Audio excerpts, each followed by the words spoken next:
Star Report. I'm your host, Star. Welcome to the show. It is Thursday evening. Okay.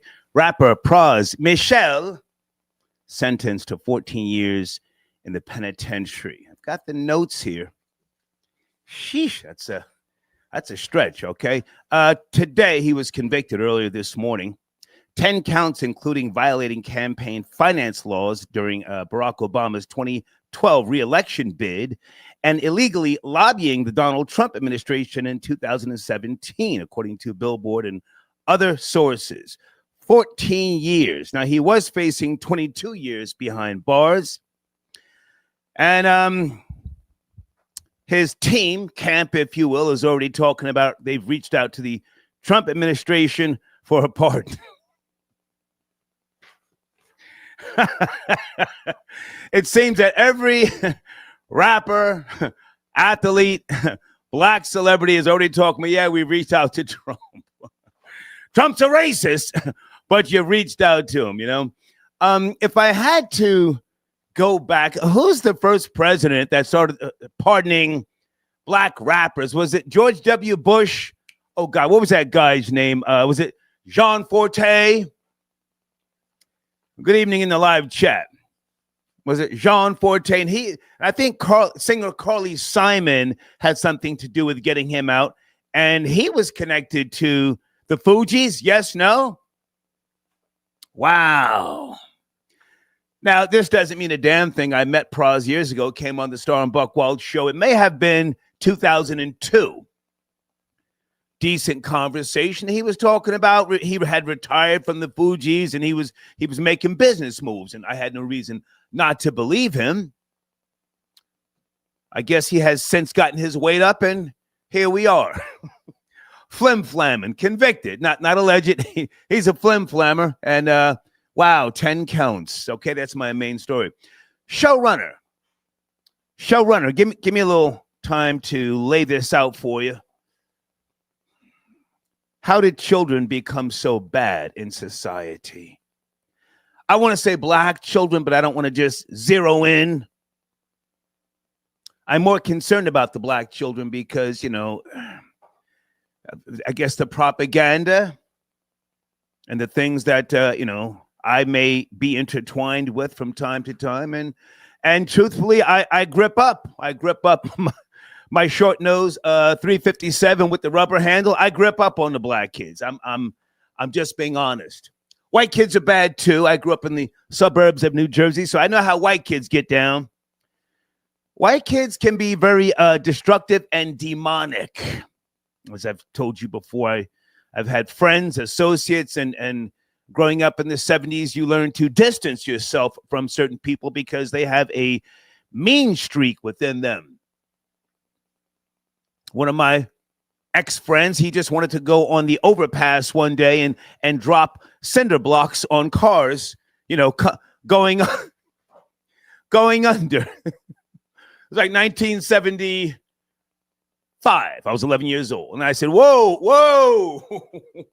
I think I got to go home and clean the pool or something. But anyway, how did children become so bad? Now, the reason why I'm approaching this particular story is because the teacher of the year in Alabama, according to TMZ, you can see the video, which I'm not going to play. She was arrested.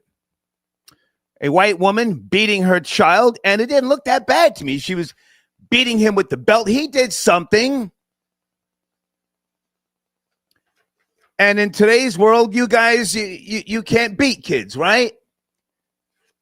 Can you spank them? There is a difference between spankings and beatings. Can you spank them? I don't know. I've raised kids, but I don't have any biological kids. I have wonderful young people that call me, check on me. They say, hey, Mr. Terrain, you helped raise me. And I appreciate all of that. But I've never gone through the whole, labor process with the woman, her giving birth, me, being a quote unquote dad. So I'm as serious as colon cancer here. I want to know, in your opinion, and please be a parent if you're colon, how did children become so bad? Now, I have a theory. Let me lay out the theory before we get to rapper Pras. Here's my theory. You might laugh, but I truly believe that it's because families no longer eat dinner together. There's no quality time in the home. Now, mornings are different, so people are moving, shaking, and popping. You have a lot of different obligations. Mothers and fathers wake up and they get right to it, you know?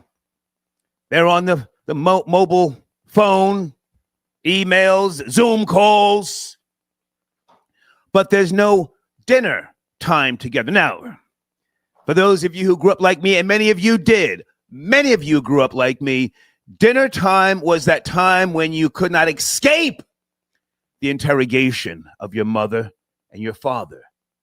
And even if you just grew up with just a mother or just a father, dinner time is when you had to answer to things that happened throughout the day, throughout the week, upcoming events. You were asked about your schoolwork. Oh, yes, you were.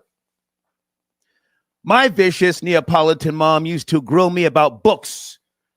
I've told you this before. Did you read the chapter I told you to read last week? And I'm sitting there. And she would say, stop chewing your food and give me an answer. Yes, ma'am. Or I'm working on it, or something to that effect. You answer to a higher authority. I don't see that now because of not just technology and, you know, these mobile devices, but it's just not enforced. Maybe it has something to do with the parents. Maybe they're preoccupied. Maybe it has to do with babies having babies and they just don't enforce anything by way of morals, ethics, and values. But that's my theory.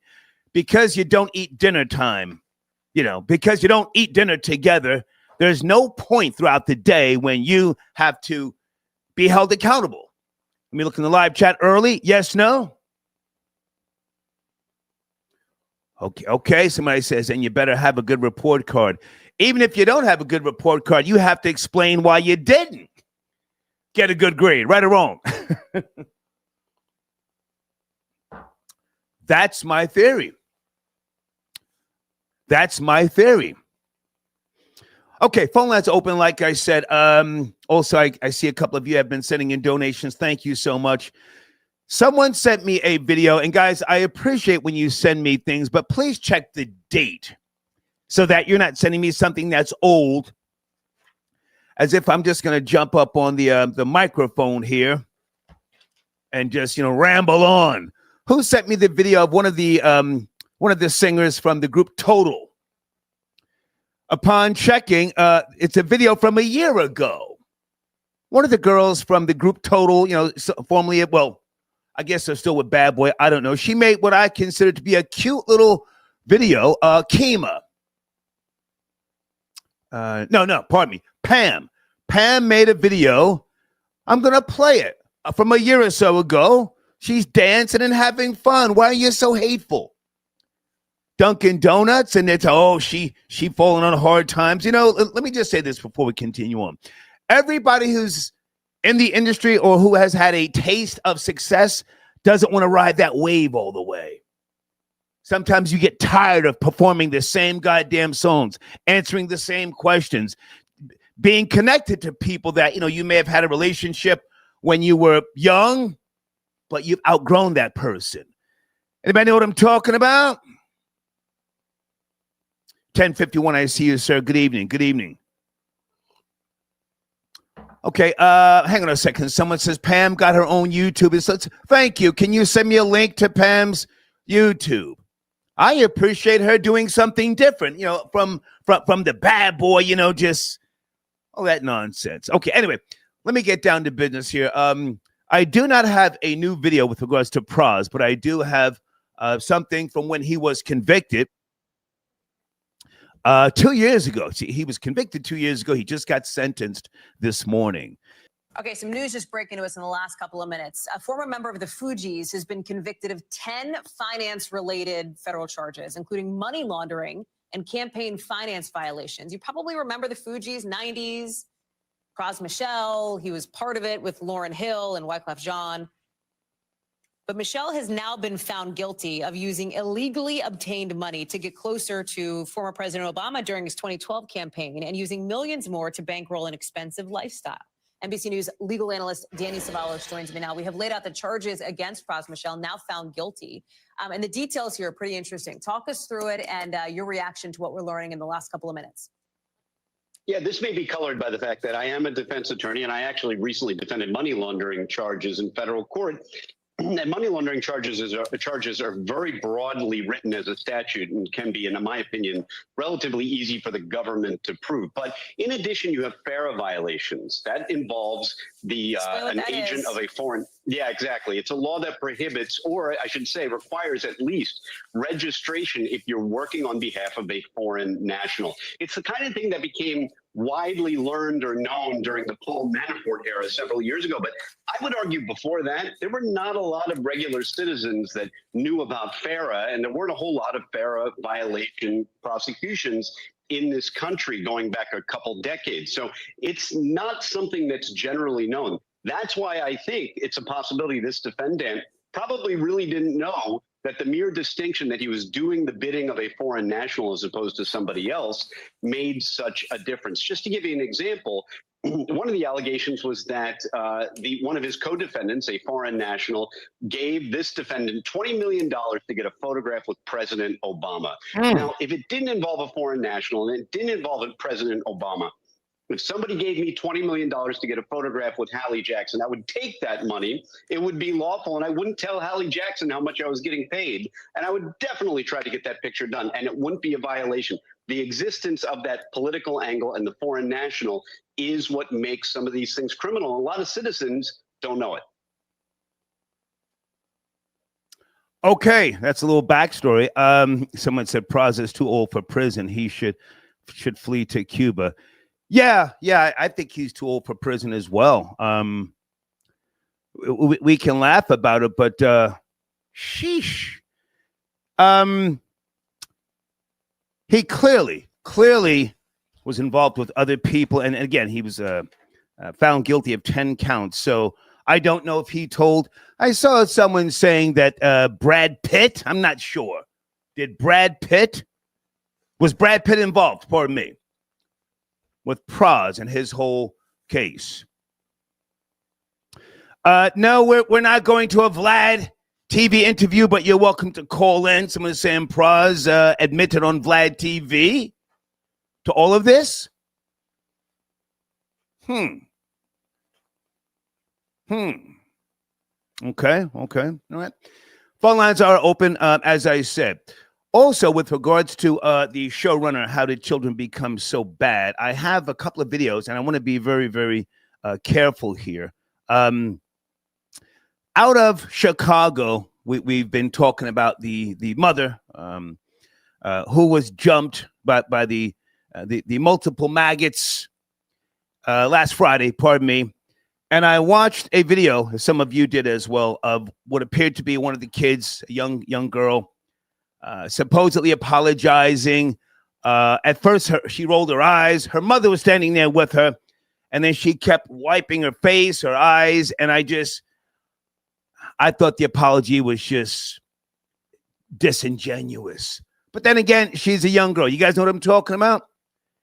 So they don't have their all of their actions together and ready for the camera. They don't know what to do. They're nervous, but it spoke volumes to me with regards to why are the children so bad. Again, you can't spank them, you can't beat them, but I want to play a video here for those of you out of the Philadelphia area, okay? A 12-year-old, this is a big 12-year-old, just get ready. I may delete this video later because he is a minor, but here's the thing. I want you to pay attention for when he's leaning his head on his mother's shoulder, he starts texting.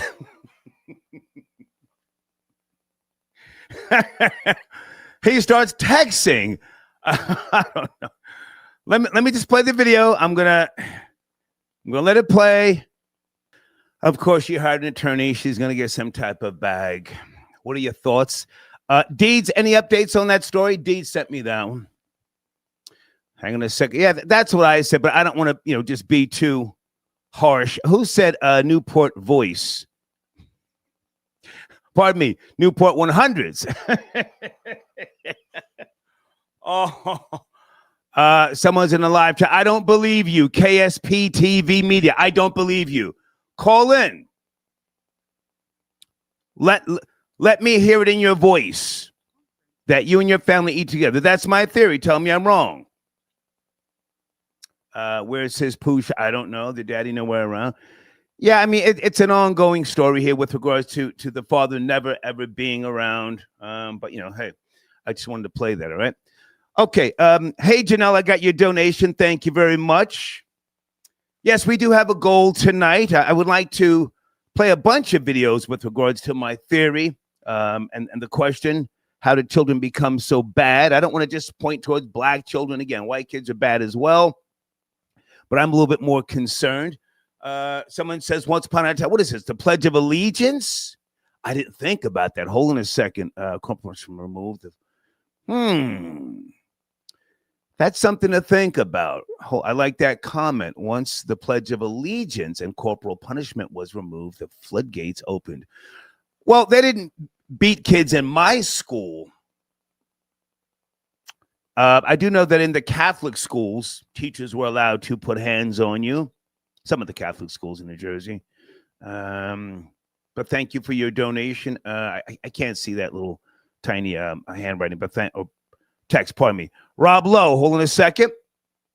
Thank you for your continued support, Rob Lowe. He says, he swung on that teacher and missed, and the teacher two-pieced him.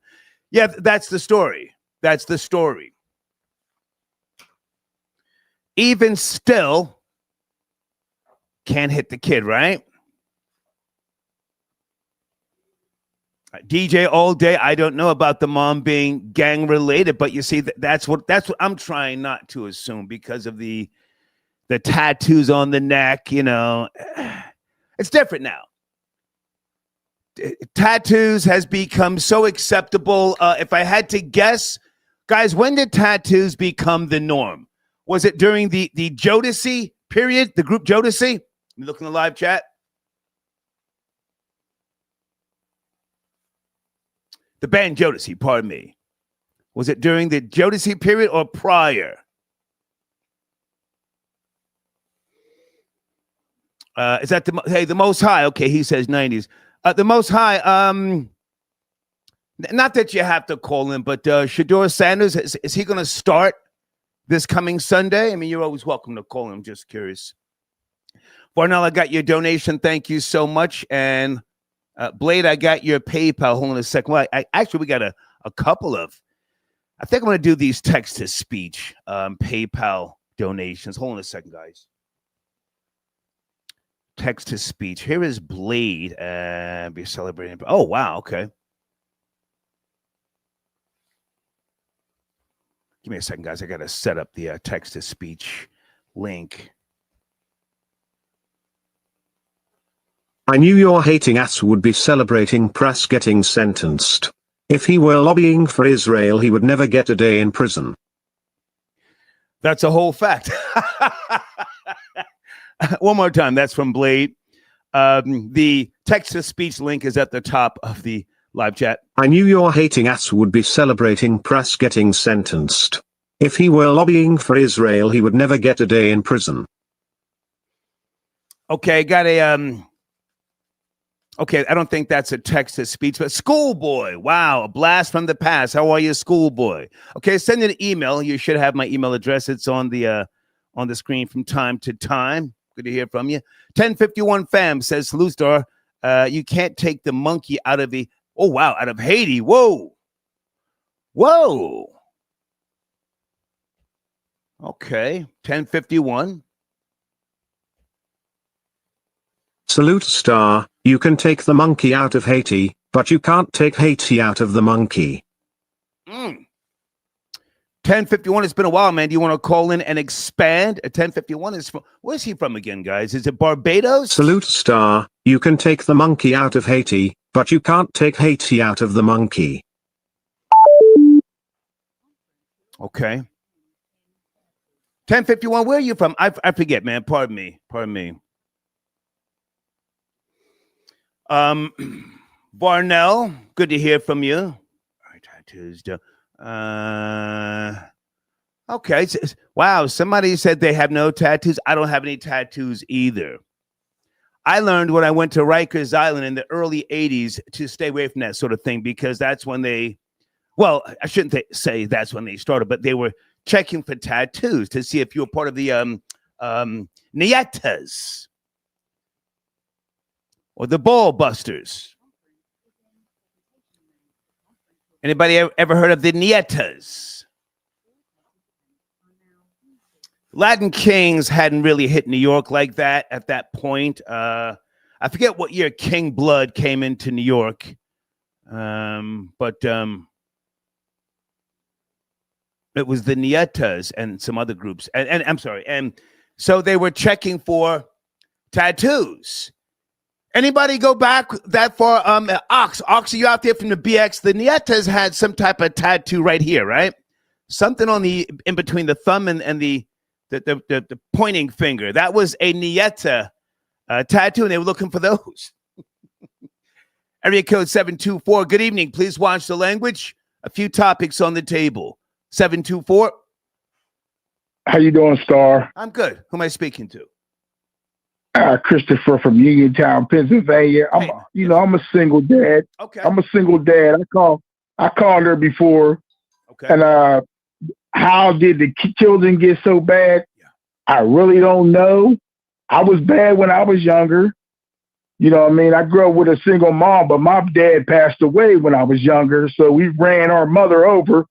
I think a lot of kids try to run their parents over now, and you can't really do what your parents might have done to you when you was younger. And so you try to, this was real. Well, sir, can I jump in? With all due respect, I can appreciate you calling in and telling us your history, but I really want to know, based upon some type of data, stats, a theory. You say you're not a father. I'm concerned about black kids. I'm trying not to be mean-spirited, but I grip up around black kids. Did you know what grip up means? What does grip up mean? Like nervous, kind of. No, sir. Grip up, meaning I'm a single. I grip. Sir, you keep telling us about your past. That's fine. What is grip? Grip. No. I grip the gun. No, I don't do none of that. I'm a single dad. Okay. I didn't say I didn't have no kids. Okay, I have 7 kids. Okay, come on. Yes, I got 7 kids. So I went through the school system with my children. Okay. I know what's going on. It's social media, and they don't want to hear nothing that a parent got to say. See, I've been through a few things, but I could tell them, but you can't guide them fully, and they don't want to listen to their parents. It's social media. Okay. It's even the schools. Okay. The teachers are out there on cell phones in the middle of a break of a class. So, you know what I mean? I mean, it's hard. Can I jump in? Can I jump in?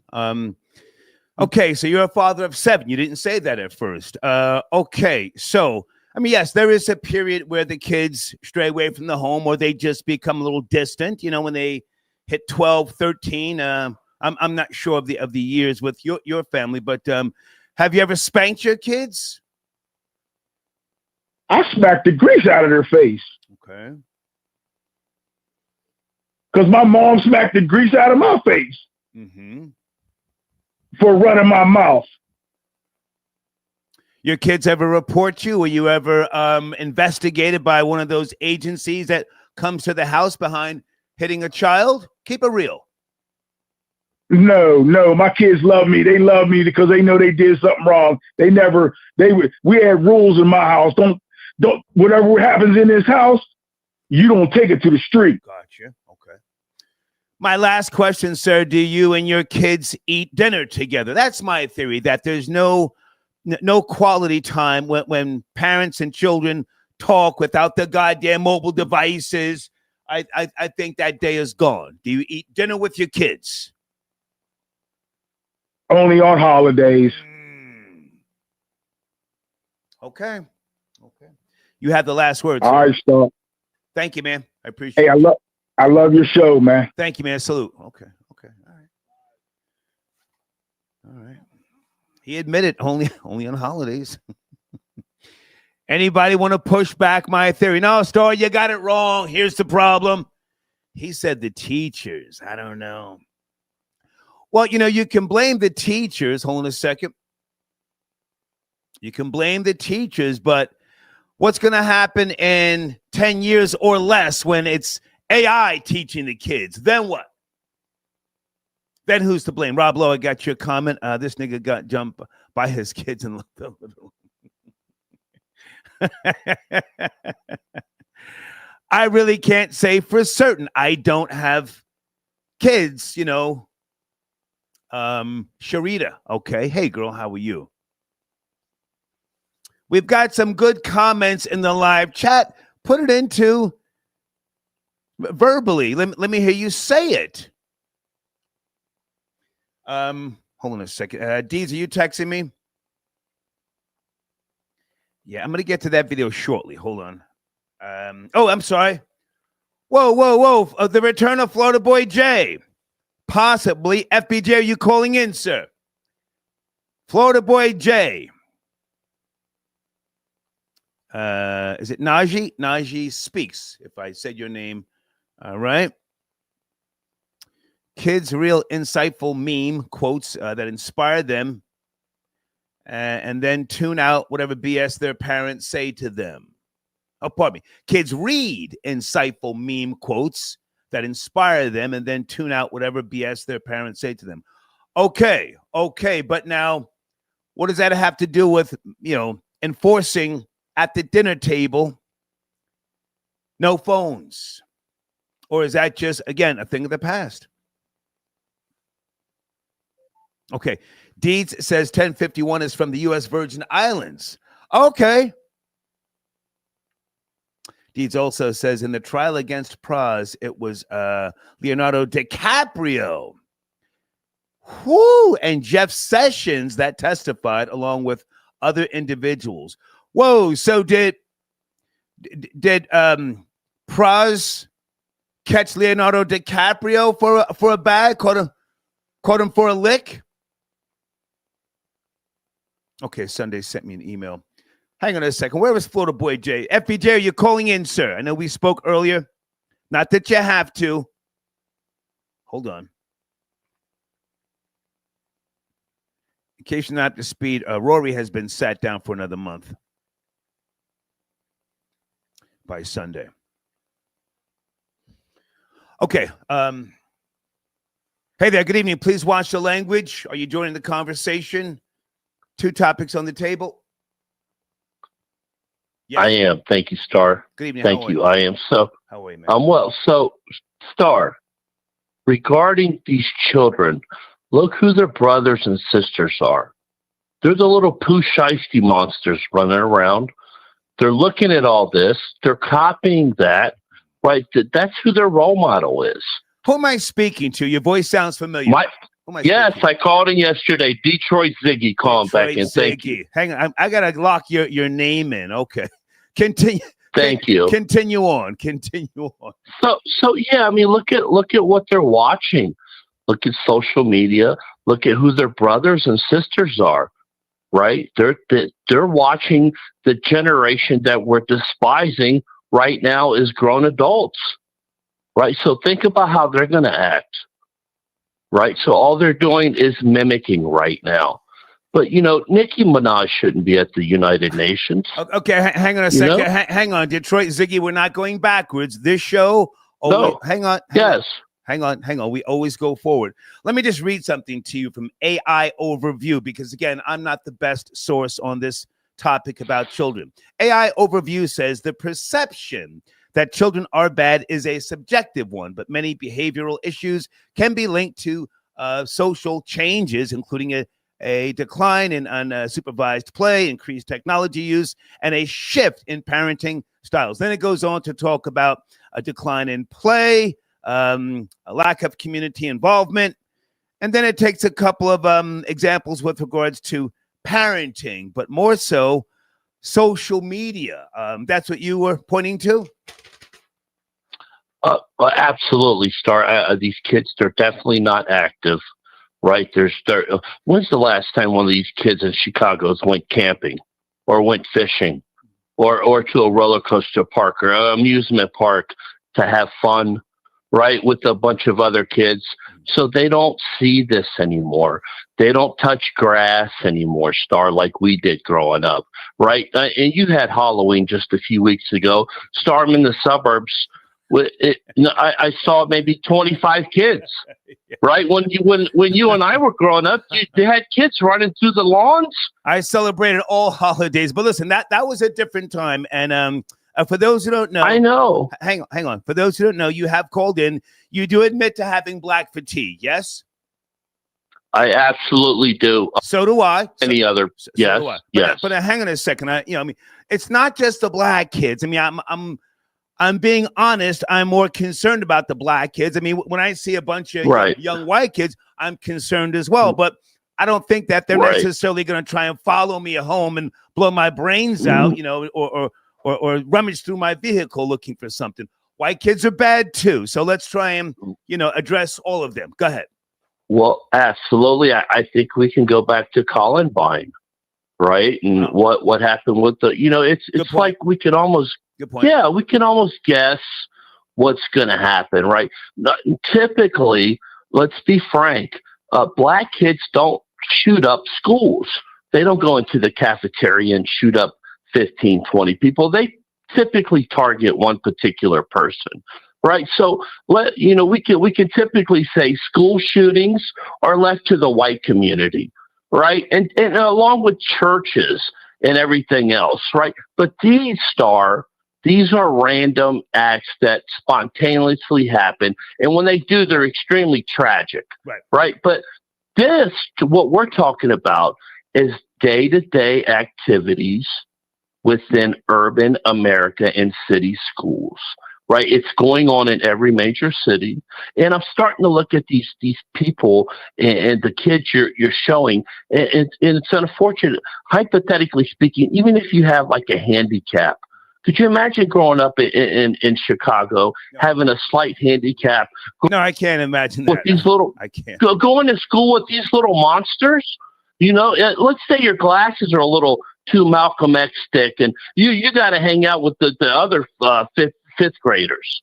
Could you imagine being humiliated every single day and then having to go home and getting beat up on the way home and getting antagonized and everything else? Hang on a second, Detroit Ziggy. I got a comment on the screen. I don't think they're necessarily trolling, but someone says, call her a real nigger. This is who the government really fears. Woke whites. You're a Caucasian male, yes? My parents came here from Eastern Europe in the 70s. Okay. And I grew up in the city. I am fond of African American culture because I can relate to it. My name is different, right? I look a little different. My hair is a little darker. My complexion's a little darker. I understand the culture. And all you have to do, Star, you talk about the dinner table. Well, you know why the father isn't at the dinner table anymore with mom? Well, I'll tell you why, Star. All you have to do is go back 50 years.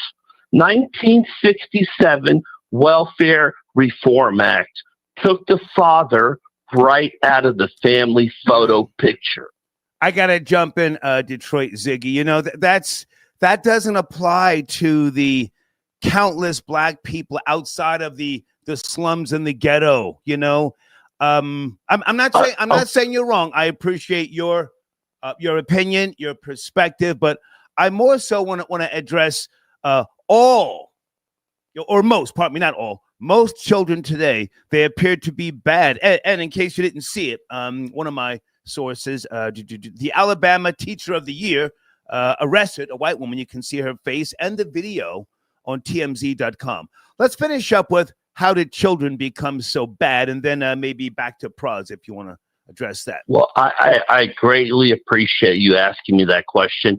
And all we can do is refer back to our last caller. This gentleman stated, Star, he has 7 children, Star, right? People in America, families can hardly take care of 2 kids on their own. What's this gentleman do for a living, Star? To feed and house and clothe 7 children. What made him have 7 children? He must be a multi-millionaire, Star, right? And that's why you can't discipline 7 children. I don't know. Right? Am I wrong? Well, I don't know. He gave us his history, and I have no reason to not believe him. But I appreciate the call. Hey, man. Thank you. Before you go, any thoughts on Pras? 14 years in prison, just convicted today, or not really? Rapper Pras. Well, I think he's just he's been targeted. It happens. Everybody else does that. They usually.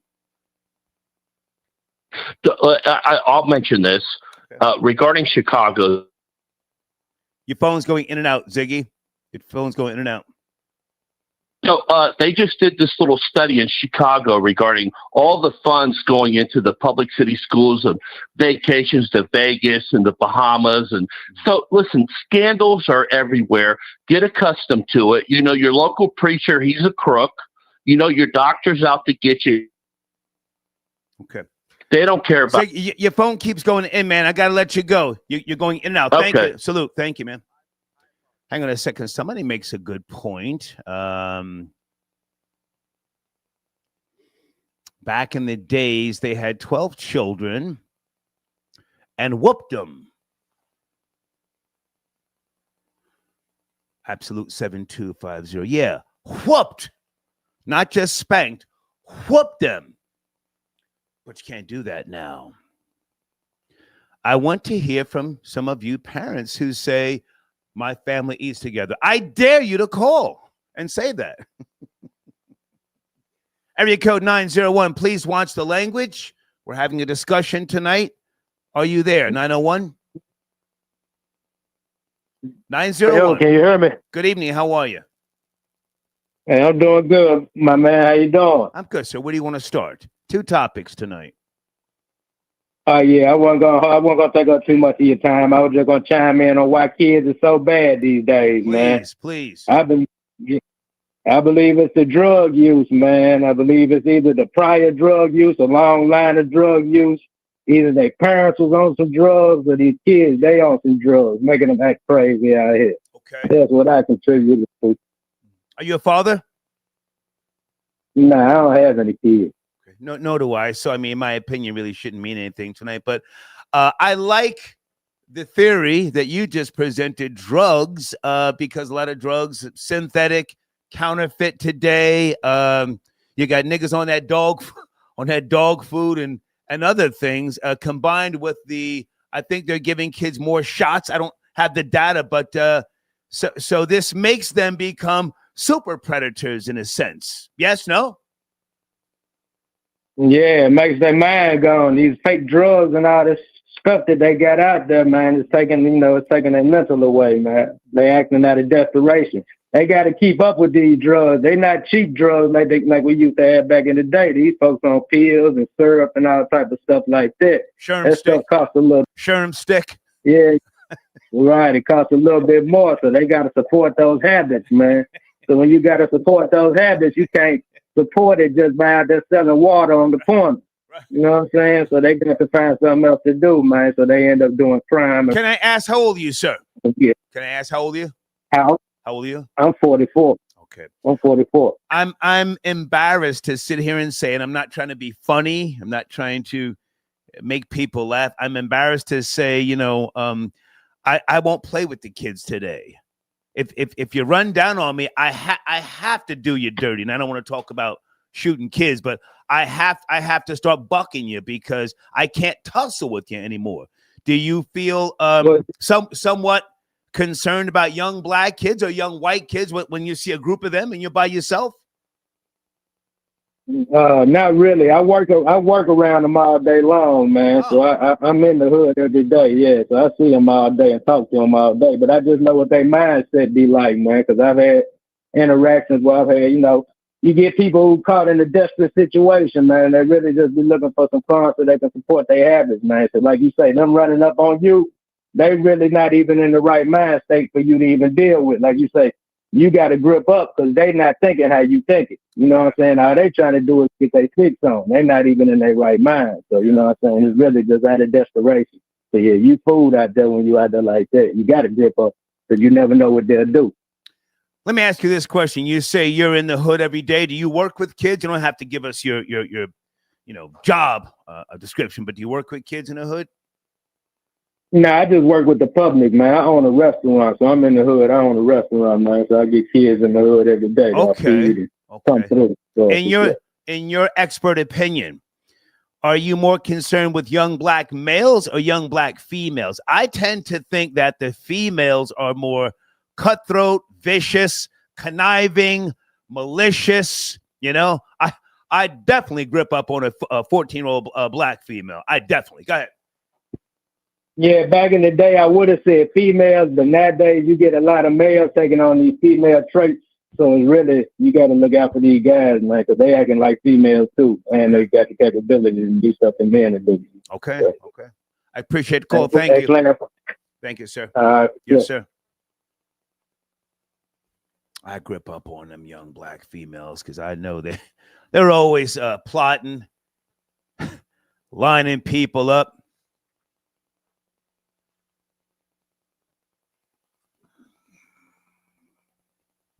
Hold on a second.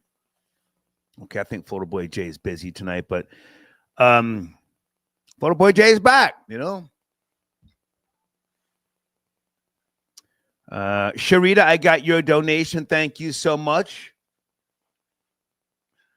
Blade, you want me to play your donations? I appreciate your support as always. I know you're hating ass. Hold on a second. Text to speech. Again, top of the live chat is where you send those particular texts. Okay, hold on. Even without knowing what led up to the teacher swinging, just by looking at the mother, I know the little nigger started that shit with the teacher. Let me play that again because I was thinking the same thing. Even without knowing what led up to the teacher swinging, just by looking at the mother, I know the little nigger started that shit with the teacher. Okay, thank you, Blade.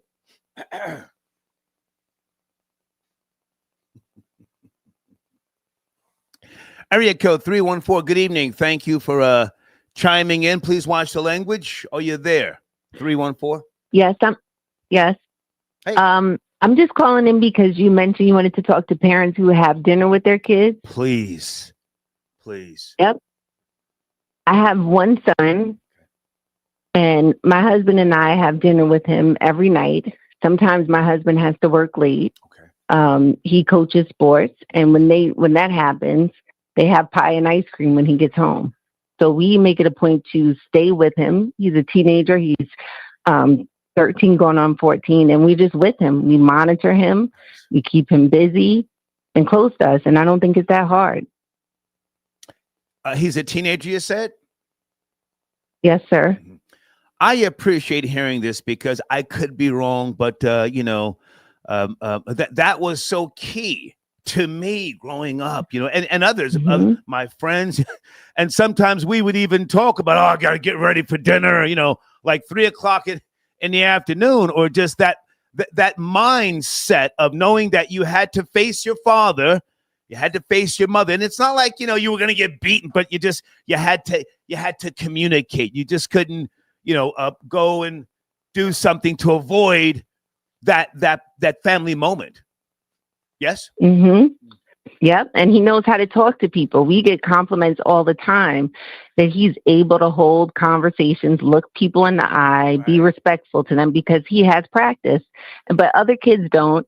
I work in education and I see a lot of kids that are not supervised, that don't have an opportunity to have a close-knit family. And I think we see the results of that every day. You said something that was very important. looking people in the eyes when you talk. Now, I don't know. I can't say what, excuse me, what culture or lack thereof, implements that, or shies away from it. But I think that's important for kids to look someone in the eyes when they're talking. Did you see that video? Not that you had to, of the young female supposedly apologizing. She was with the group that jumped the woman in Chicago. Did you see that? No, I didn't see it. Okay. She was just making all sorts of excuses not to talk to the camera. But anyway, I appreciate your call. And anything else you want to say or mention about dinner time with your son, how important that is? I think that's key to mind development. Nope, not really. I agree with you. I think it's key. I think that a lot of kids are missing that, and it's important. Yeah. Have a good evening. Thank you so much. Come on, prove me wrong.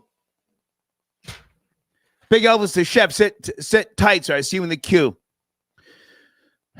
AI overview, shift in parenting styles. Some parents may be overly focused on their own feelings or their child's feelings, leading to a perceived lack of discipline or correction. Lack of knowledge. Parents may not have the skills to effectively address problems, behaviors, and may not have received guidance on how to parent in today's world.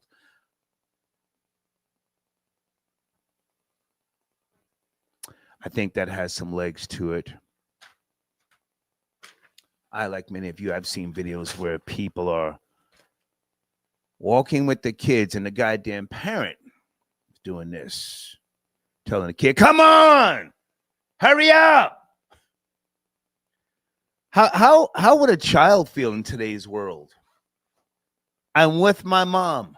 My mom is on the phone. My dad is texting.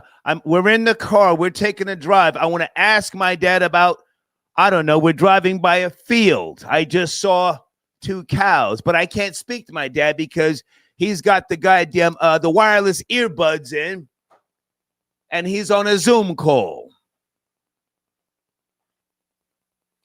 Big Elvis, the chef Rosenberg from Premium Black News. Good evening, sir. Big Elvis. Big Elvis, the chef Rosenberg. I am here, Star. How are you, man? How are you? Yo, this is a very touchy subject for me, by the way, because I bust my butt for the last 14 years to have dinner with my family 4 to 5 times a week. And I did everything I could to even point out to the children how I'm doing this because I want us to be able to make a difference. And this is supposed to make a difference. And let me tell you, Star, it means nothing. Right. It means nothing. Sadly. You can sit with these children every night and they will look you in your face and lie. They will look you in your face and lie. I'm having a lot of problems with my 15-year-old son. Okay. So this kind of hits home for me because I did everything I could to raise this kid. And what I feel I didn't do was I didn't put my foot in his ass. I thought I was raising an intellectual. Yeah. But what I did was I raised a kid who just don't believe it can happen.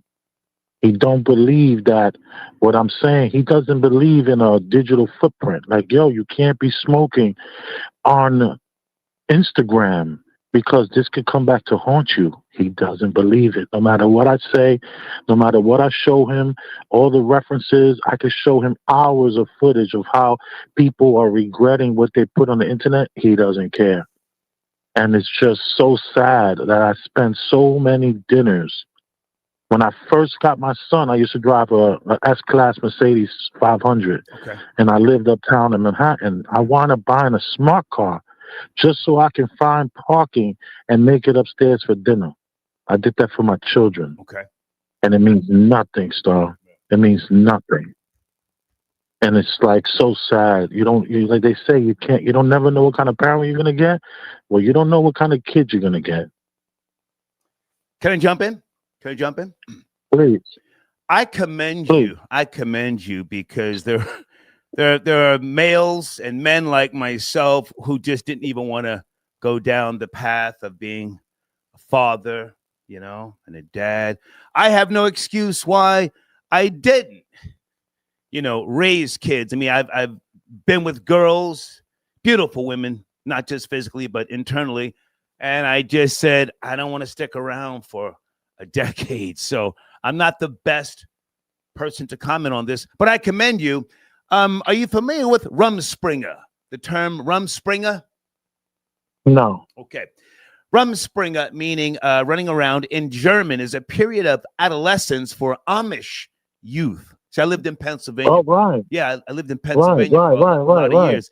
And starting at 16, you're having trouble with your 15-year-old, but starting at 16, the Amish, who most people should know of, they give their boys, you know, the opportunity to leave and go experience the outer world. It will either make you or break you. If you, you know, if you don't come back, we did everything we could do for you. Rumspringa. It's such a great concept. Yeah, it's such a great concept. I think so. Go ahead. I just wanted to throw that out there. Go ahead.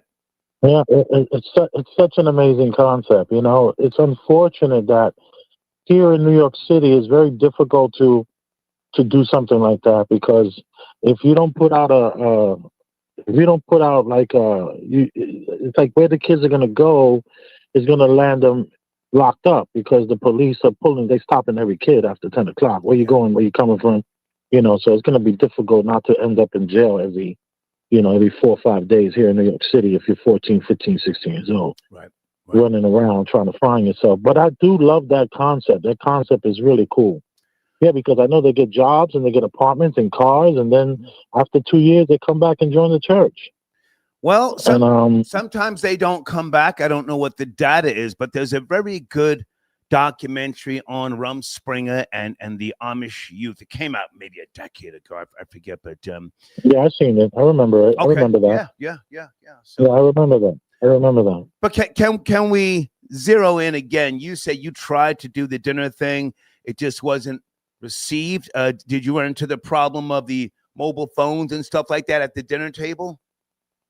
Well, they're not allowed any electronics while we're eating, and my children still don't have a cell phone.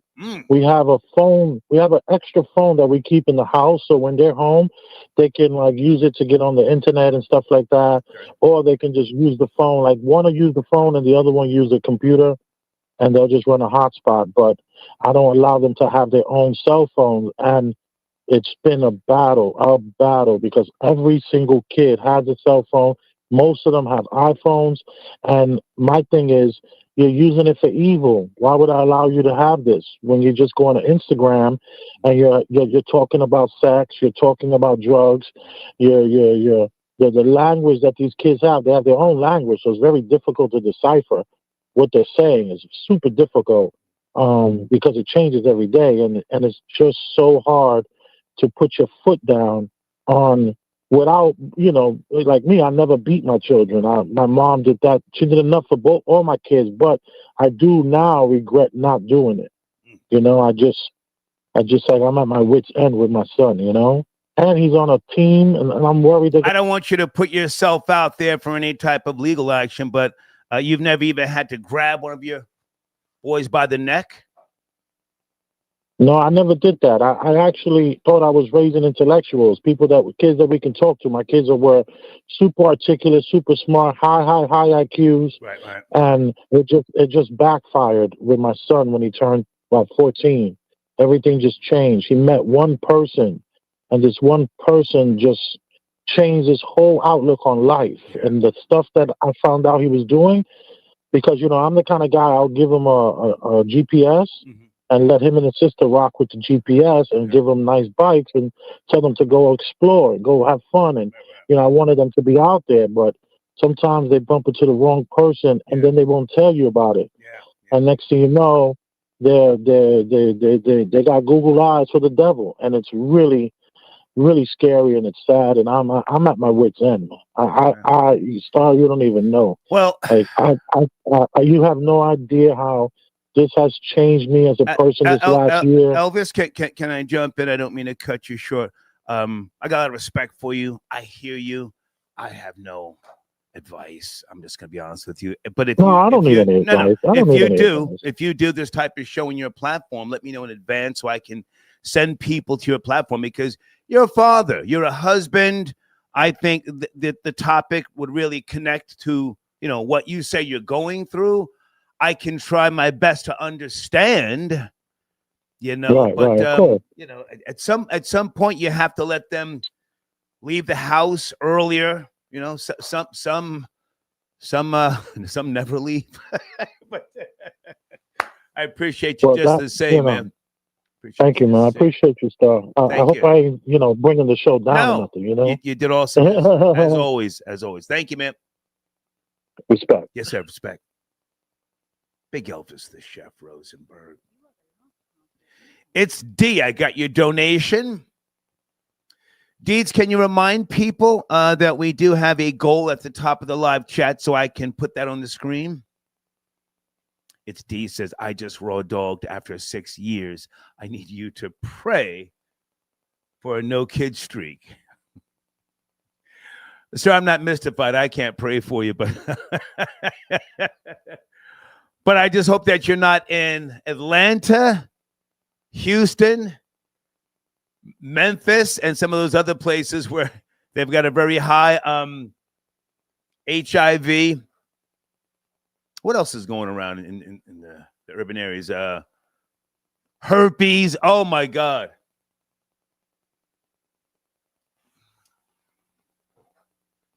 Okay, FBJ is not tapping in tonight. Spoke to him earlier. You guys can call in if you like about Shedeur Sanders. If not, don't worry about it. He's going to start for the Browns this coming Sunday. I'm going to watch. I'm going to take the time to watch. Staff members. Oh, coming up a little bit later. Not right now. Not right now. I want to play a video with regards to, I think she's Haitian. Oh, pardon me. She was Haitian. It appears to be a white boy from New York. He's deceased now as well. Somewhere in Baton Rouge. Anybody from Baton Rouge in that live chat? White boy dating a black girl down in Baton Rouge, killed her and then killed himself. I'm going to play that video for you shortly. That's picking up traction as well. Okay. Whoever was on the line, I picked up and your call dropped out. If you want to call back, thank you for your patience. But I got you a little bit too late. Hold on a second. The Rogue Index. Elvis let me read this before I put this on the screen. Give your kids an ultimatum if they don't listen. That's some milk and number. Oh, okay.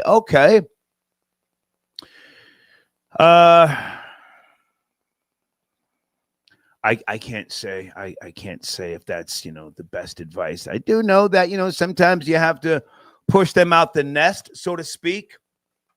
Oh, this is maybe 15 years ago. I was dating a girl and her 18-year-old son challenged me.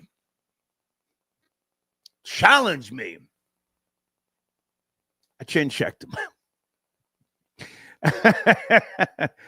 Hey there, area code 718. Is that Cat on a Thursday evening? Yes, no, maybe. Cat 718. Is that Cat? Why am I in delay? It's me. Come on, pick up the phone. Don't kill the vibe. Take off the headset. I was trying. You picked it so fast. Okay. Hi, Hey. sir. How are you? Hey, Cat. What's going on, girl? Hey. I just came to an epiphany a couple of days ago, actually, about raising children. Even though I don't have any children, but I'm talking about different things I've gone through with my parents who are now deceased. I'm an only child.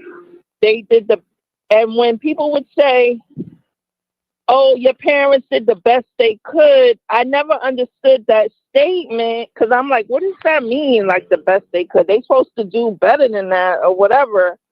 But then I finally came to understand that they're just children grown up, and they're doing the best. They don't they only can do what they can do. Okay. And I just came to that. I'm talking about like 2 days ago. Wow. Okay. But now, yeah, I had to face. But hang on, Kat. I mean, you're in your 50s. Yeah. You have no kids, so can you and I really hash this out? I want to know in people's opinions who have kids, why did kids get so bad? You can't spank them, definitely can't beat them. This is not the old days, you know. What in your opinion is there anything that we can point to? Was there some type of moment in time? I don't know, something with regards to a teaching curriculum. I remember once upon a time you could no longer use red pens to correct their work. So there's different points and times in history that, you know, somebody with more experience could say, you know, when this happened, this was a chain reaction that led to that, as opposed to just having an epiphany. Come on. I just think it was progressive as far as look at what we deal with now with sexual thing, you know, as far as like how we are sexually, you know, in this world, how we, you know, look at the call you just had the other day about voyeurism. I don't remember. You don't remember voyeurism? Well, okay. I remember the top. I remember the yeah, topic. but I'm just saying, like everything. But I don't remember every call. But go ahead. No, I understand, babe. Everything has progressed where it's like, you know, like it's more, everything is more accepted. So children feel like they can get away with more. Parents let them get away with more. Okay. You can't chastise your children like you could in public before. Everything has changed. It has changed for the good and for the bad, because it's not always good to put your hands on your kids. Sometimes I think it's necessary, but sometimes, a lot of times, it's not. Have you ever put your hands on a minor, Cat? Keep it real. You're from the BX. You ever grab anybody? No, I don't have any children. No, I never put my hands on a minor. I don't have children. And why would I put my hands on somebody else's child? What, am I crazy? I grabbed a kid. I'm not going to say his name, but he was a 15-year-old in Crown Heights, grabbed him by his neck, pushed him against the goddamn door. And the first thing I started doing, can anybody in the live chat relate? Real niggas. I started searching him to make sure he didn't have a gun to shoot me. Never mind slapping him and punching. Grabbed him by the neck and started searching him. Then I started shaking him. Him and his friends were in my goddamn game room with a coat hanger, pulling quarters out. Pulling quarters out. Come on. Yeah, I never put my hands on anyone else's children. I used to babysit some of my close friends' children when they were babies back in the day, but I never put my hands on anybody's child. But if I had my own, I used to be like, some of my friends, not those in particular, I'd be like, why you don't beat his butt? Why you don't beat his butt? No. And they be like, oh, I don't want to do that. I don't want to do that. And now I realize that there's pluses and there's minuses, a lot of negative to that. Okay. And there are some pluses. So sometimes they got to get regulated. Right. Kat, before you go, I have to ask you the question. Since you don't have any kids, did you eat dinner with your family when you were growing up in the 70s? You're 70s kid, right? I did initially. Again, remember, I'm an only child, so me and my parents would eat together. But my father worked nights and my mother worked days, so it started to get kind of like most of the time we kind of didn't do it after a while, which is unfortunate. Okay. I appreciate you, Kat. Great talking to you. Okay, talk to you soon. Have a good night. Bye-bye. All right. Kat tapping in. Sunday, I put your donation on the screen. Sunday going hard in the paint. Maurizio, got your donation, sir. Thank you for tapping in.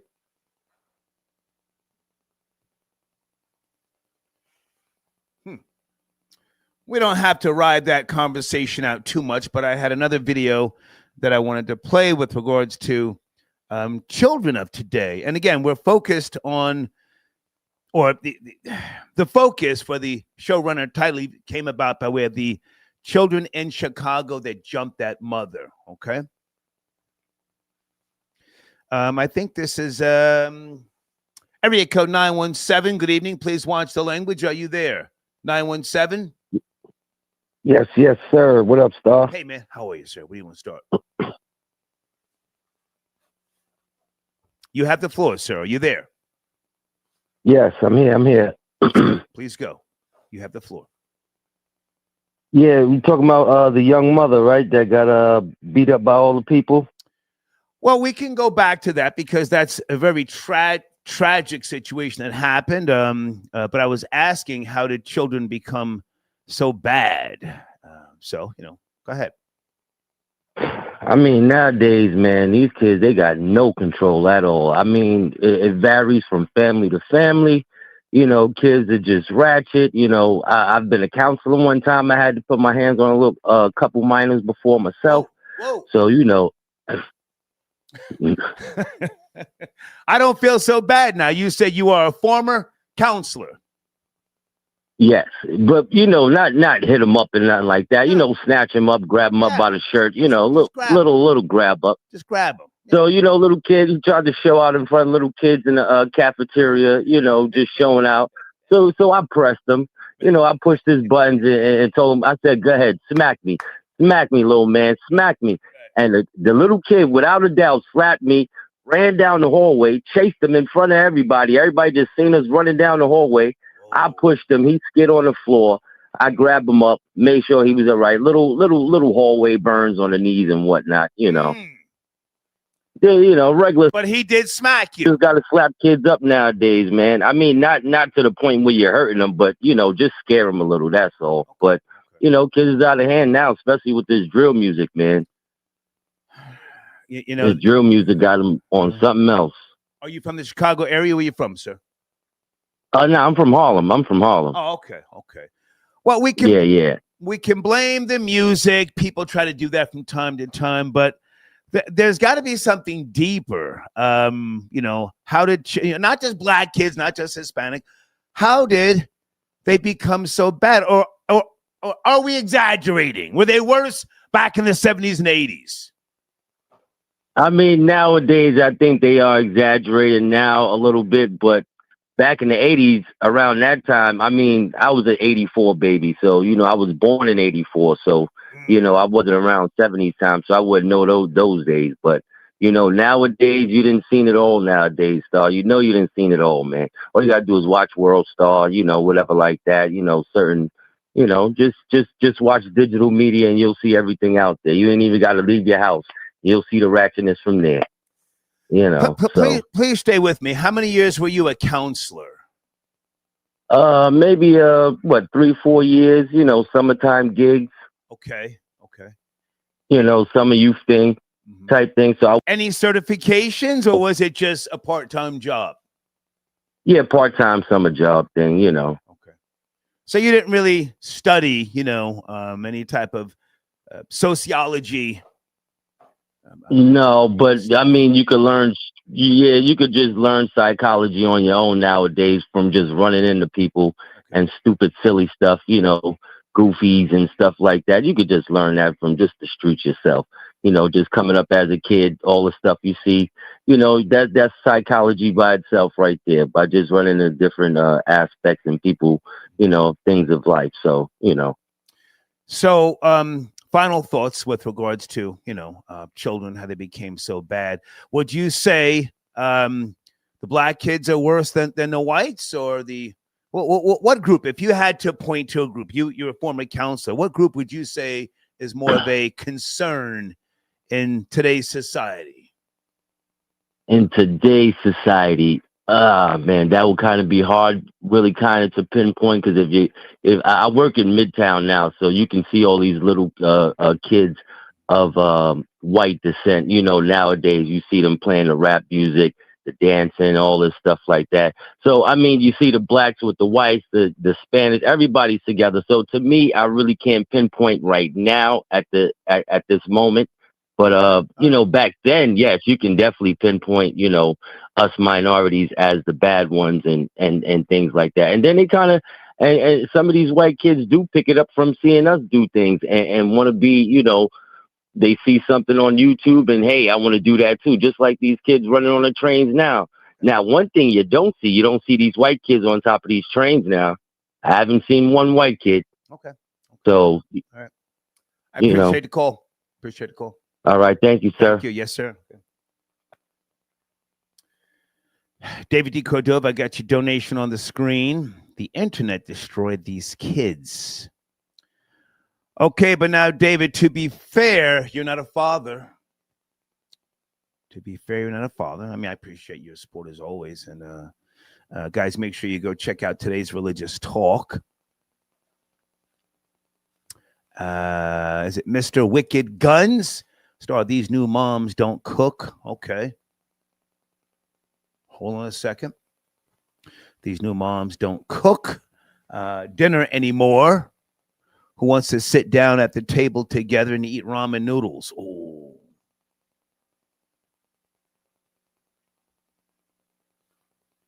Hold on a second, guys. Valerie, nice to hear from you.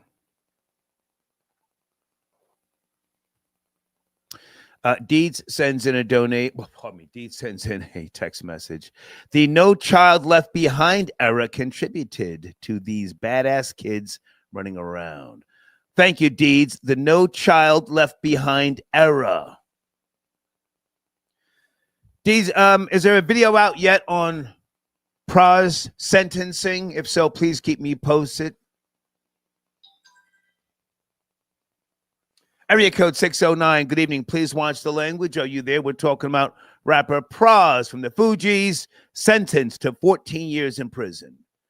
609. Hey, Star. Good evening. How are you, sir? Good evening, Star. Big Keys from Jersey. Hey, man. Checking up on again. How are you, sir? Hey, I just want to talk about. I just want to touch on the topic about why the kids so bad these days. Please. So, I'm gonna give you the real.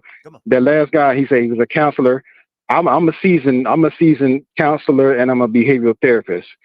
So that's some of my background, just to give you, because I know I called there a few times, but I'm a behavioral therapist and I did residential counseling for for the adolescents. I work with all ages.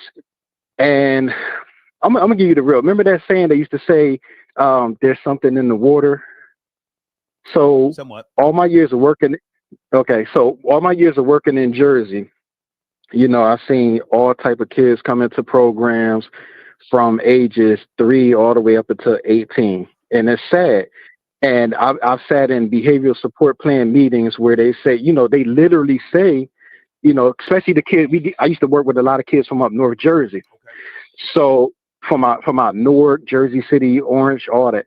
So they used to always say in the meetings, like, hey, there's something in the water, something in the water. So they send the kids down to South Jersey where they send them to programs in South Jersey where the water is cleaner, the air is not much as polluted down there, because, in North, especially you got kids out there, living in the city and then, the airport right there. And then you got the gas plant right there from the highway and, they're taking everything in. Everything is polluted up that way. Okay. So they send them down to North Jersey where they get a cleaner environment, more open land, more open areas, and spread, separated houses. Okay. They're not in row homes, apartment complexes, or anything. They see a better environment, and a lot of the times the kids would say, they would go home on the weekend, and a lot of kids would say, they want the programs to feel homely, but then they say when they go home, they don't feel that way. Okay. They feel more homely at the program than they would at home because they know they're going back to crap. They know they're going back to the hood. And I will say it's a lot of influence of their environments too, because of who they're around. Okay. They feed off of what they see from the older generation, or they feed off of what they see, what their peers is doing. And also, too, you can attribute the drug use that the parents dealt with, and it trickled on down to the kids. And I've seen it, like reading a lot of plans and everything. a lot of the parents, dibbled and dabbled in drugs. And then their kids came out, ADHD, ADDD. You know what I'm saying? It's just sad.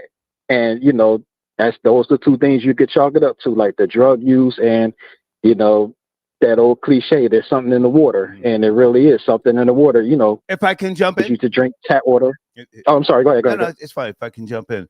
So, is there any type of rehabilitation, if you will, for a minor who commits an offense, whether it's jumping somebody, stealing, shooting somebody? Is there a rehabilitation period where the kid, I don't know the data, where they turn around and become productive members of society? Or is there some type of mental scar? I don't know if I'm even saying the right thing. Mental scar. Mental block. Mental block. Yes. Where they then go on to be badass young adults. Yes, it's a mental block thing, because you got to think about it. Once they commit those crimes, like I jump somebody, shoot somebody, 9 times out of 10 at a younger age, they're going to the detention center. You know what I'm saying? And 9 times out of 10, depending on the offense, let's just say if they do make it out of the detention center and they go home, now depending on the parents, there are programs where if they feel as though the child is not, safe at home, or they feel as though they can't do no more for the child, like I said, there are group homes. There's a lot of group home settings that, like I said, they send them down to South Jersey, and hang on. I was just about to ask you, is Jamesburg still like the go-to place for badass kids? Yes. Star, I swear to you on God, I've dealt with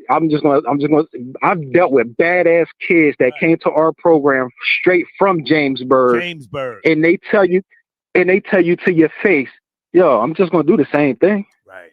Like, I've dealt with gang member teenagers. I've dealt with kids from Jamesburg just straight up tell you to your face, like, yo, y'all can't help me. They tell you I'm already effed up. What is that? You can't help me. What is that in Monroe Township? I think Jamesburg. Jamesburg is. I want to say Central Jersey. Yeah, it's not way down there by Trenton. I drove there. Maybe. No. It's past Trenton. No, it's not past Trenton. No. Jamesburg it's not that far, if I remember correct. I'll Google it. But I went there twice with 2 of my friends' families to see them. We were like 13 years old. White boys. Okay. They got caught up in some shit. And I said, whoa, I don't ever want to come to this place. And I'm sorry. It's totally different now. It's totally different now. But yeah, it doesn't matter the race either. Black, white, Puerto Rican, Haitian, whatever. I've seen all aspects of nationalities of kids coming in and out of programs of all different type of behaviors.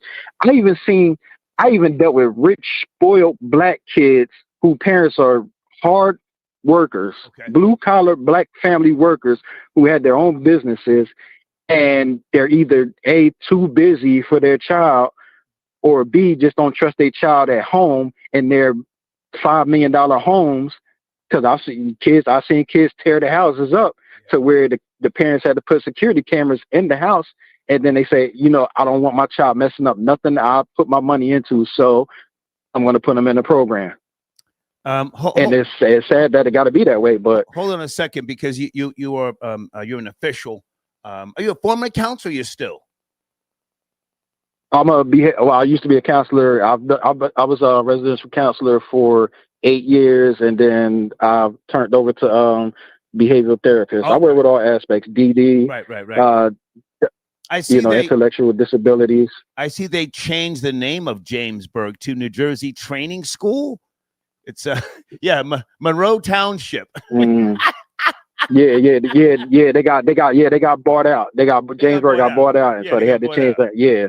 But that was like the place that you would always hear about, you know, growing up in Jersey. Oh, they're gonna send you to Jamesburg. Ooh, I better straighten up. But all right, so right. Every now and then I do, you know, I still do behavioral therapy. Every now and then I dibble and dabble, like depending on how, you know, if I want to pick up a case here or there. Okay. But yeah, I've gotten out of the whole adolescence demographic because you know it became a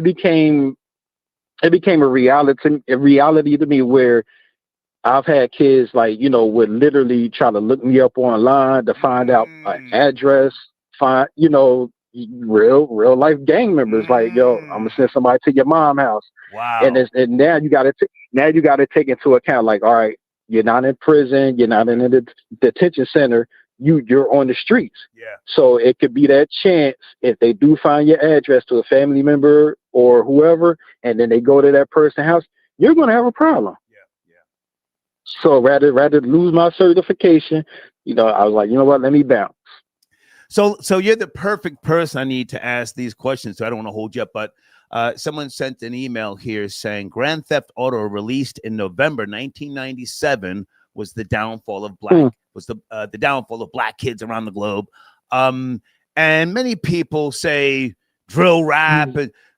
In your professional opinion, does any of that stuff have anything to do with the programming of young boys and girls, and does it then does it get expressed by way of violence? So I'll put it to you like this: it goes in progression. Because I would say back in the 90s, I would say mid 90s, late 90s, it was their environment. You know, they see a lot of shootings, they see a lot of drug dealings at a young age. You know, it was the environment.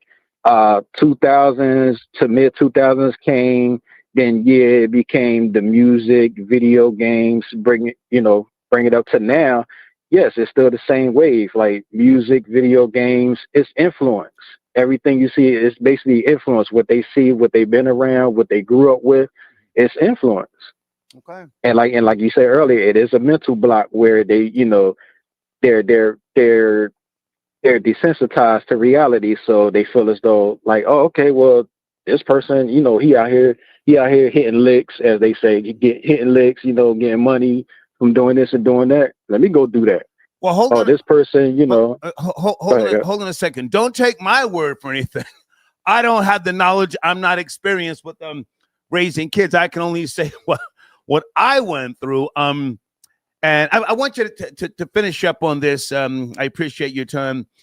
Is there any data with regards to kids from the suburbs versus inner city kids? If I had to guess, in my 61 years of age, I would say that the kids from the suburbs are worse, are more dangerous, plot and plan, than city and inner city kids, execute crimes. Holy smokes! Right. I've met, you know, growing up, people from the projects, if you will, and a lot of them had strong morals, ethics, and values. Just because they lived in the projects didn't mean they were bad people. Right. But compared to the white kids I grew up with in the 70s in New Jersey, whoa! Some of them, psychotics. I had to get away from them. My father would not accept some of the behavior that was normal to them, and that's why, you know, I don't mean to ramble here, but you know,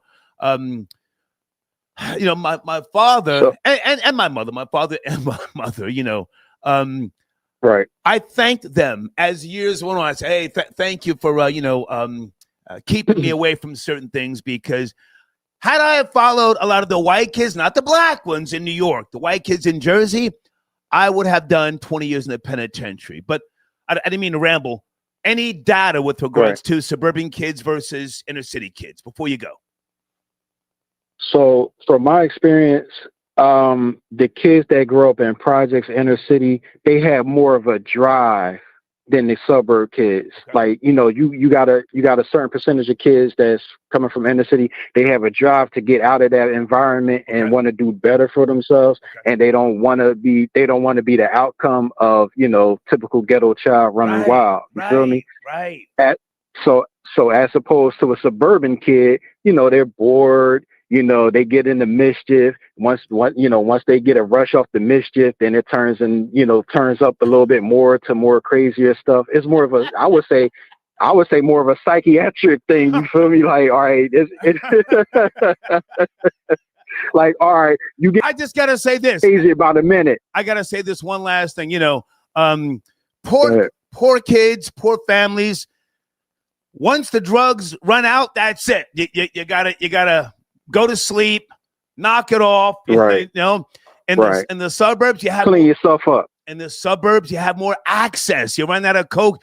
Right. Let's drive 3 miles and borrow 200 from so and so and go back to the city. Right. Let's go get some crystal. Let's take it up a notch. Let's go get some crystal meth. Let's go get some amphetamine. Right. Let's go get some fentanyl. Right. They take it up steps.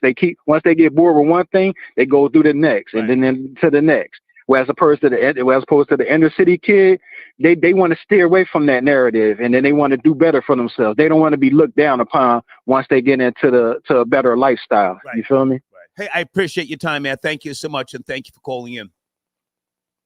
No doubt, man. Appreciate the love, the show. Yes, I'll be calling in from now and then, all right? Thank you. Okay. Great call. Everybody hold on a second. Who is 0684? Hey there, can you hold 1 second? Is that Lord Johnson? Can you hold on? Yes, sir. What up, bro? I'll be right there. Yes, sir. Stay there. Yes, sir. Thank you for your patience. Hold on a second. Guys, Pras from the Fugees was sentenced today, 14 years in the penitentiary. Holy smokes.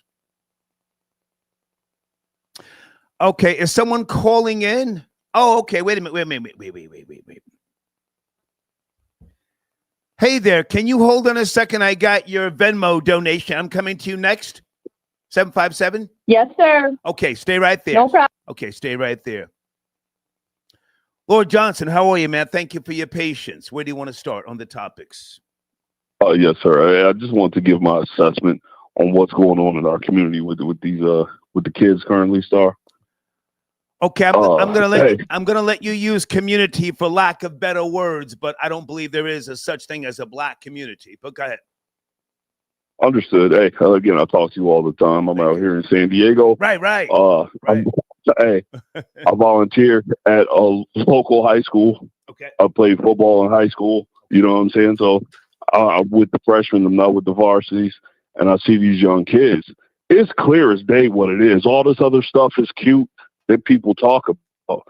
These kids, especially these young men, actually, and women. Okay. With our lowest common denominator, you're dealing with like the third generation without a daddy in the home. Okay. So what you're getting is these very highly emotional young boys. They're just so emotional. They're quick to fight. They're quick to throw temper tantrums, and they don't want to hear stuff. And even with what happened in Chicago, where I'm from, you know what I'm saying? That's all that was. It's just some unruly, disrespectful kids, man. And it's the same thing out here in Dago. And then on top of that, with black folks, especially with that lowest common denominator I'm talking about, it ain't no religion nowhere in the mix. It ain't no mosque. It ain't no church. These are young kids. It's sick, but hey, they got parents who really ain't raised them to be about anything because they wasn't raised to be about stuff. Okay, you know what I'm saying? It's disturbing how many stories of very young women who are very sexualized at an early age. I'll put it like that. You know what I'm saying? And their parents know. It's just a sick cycle. All this other stuff about something in the water, all this other stuff. Hey, respectfully, I disagree. Okay. I see it on the ground level. I'm sure he does as well. Right. But I see these kids, man. Hey, and for all black men listening within hearing range, hey, if you want to help, man, volunteer or some support, man. Volunteer of some sort. Try to get them young. Can I jump in? Try to volunteer. Go ahead, mate. Can I jump in? Can you really help? I mean, again, I salute and I applaud the men who try. I don't know if it's a never-ending cycle, what we have going on here, because I truly believe, not to get too weird and into conspiracies and stuff like that, we're headed towards a reset. Mankind, you know, you've got AI that's soon to be teaching the kids, AI taking jobs. And I just think that at some point, a lot of our efforts, pardon me, are going to be useless. So I hear you by saying big brother, coaches, so on and so forth. But isn't this thing here a weapon that is just undefeated? Wouldn't that be a losing battle, trying to help some kids, but they've got this, and what you're saying is not going to help anyway? I understand that perspective.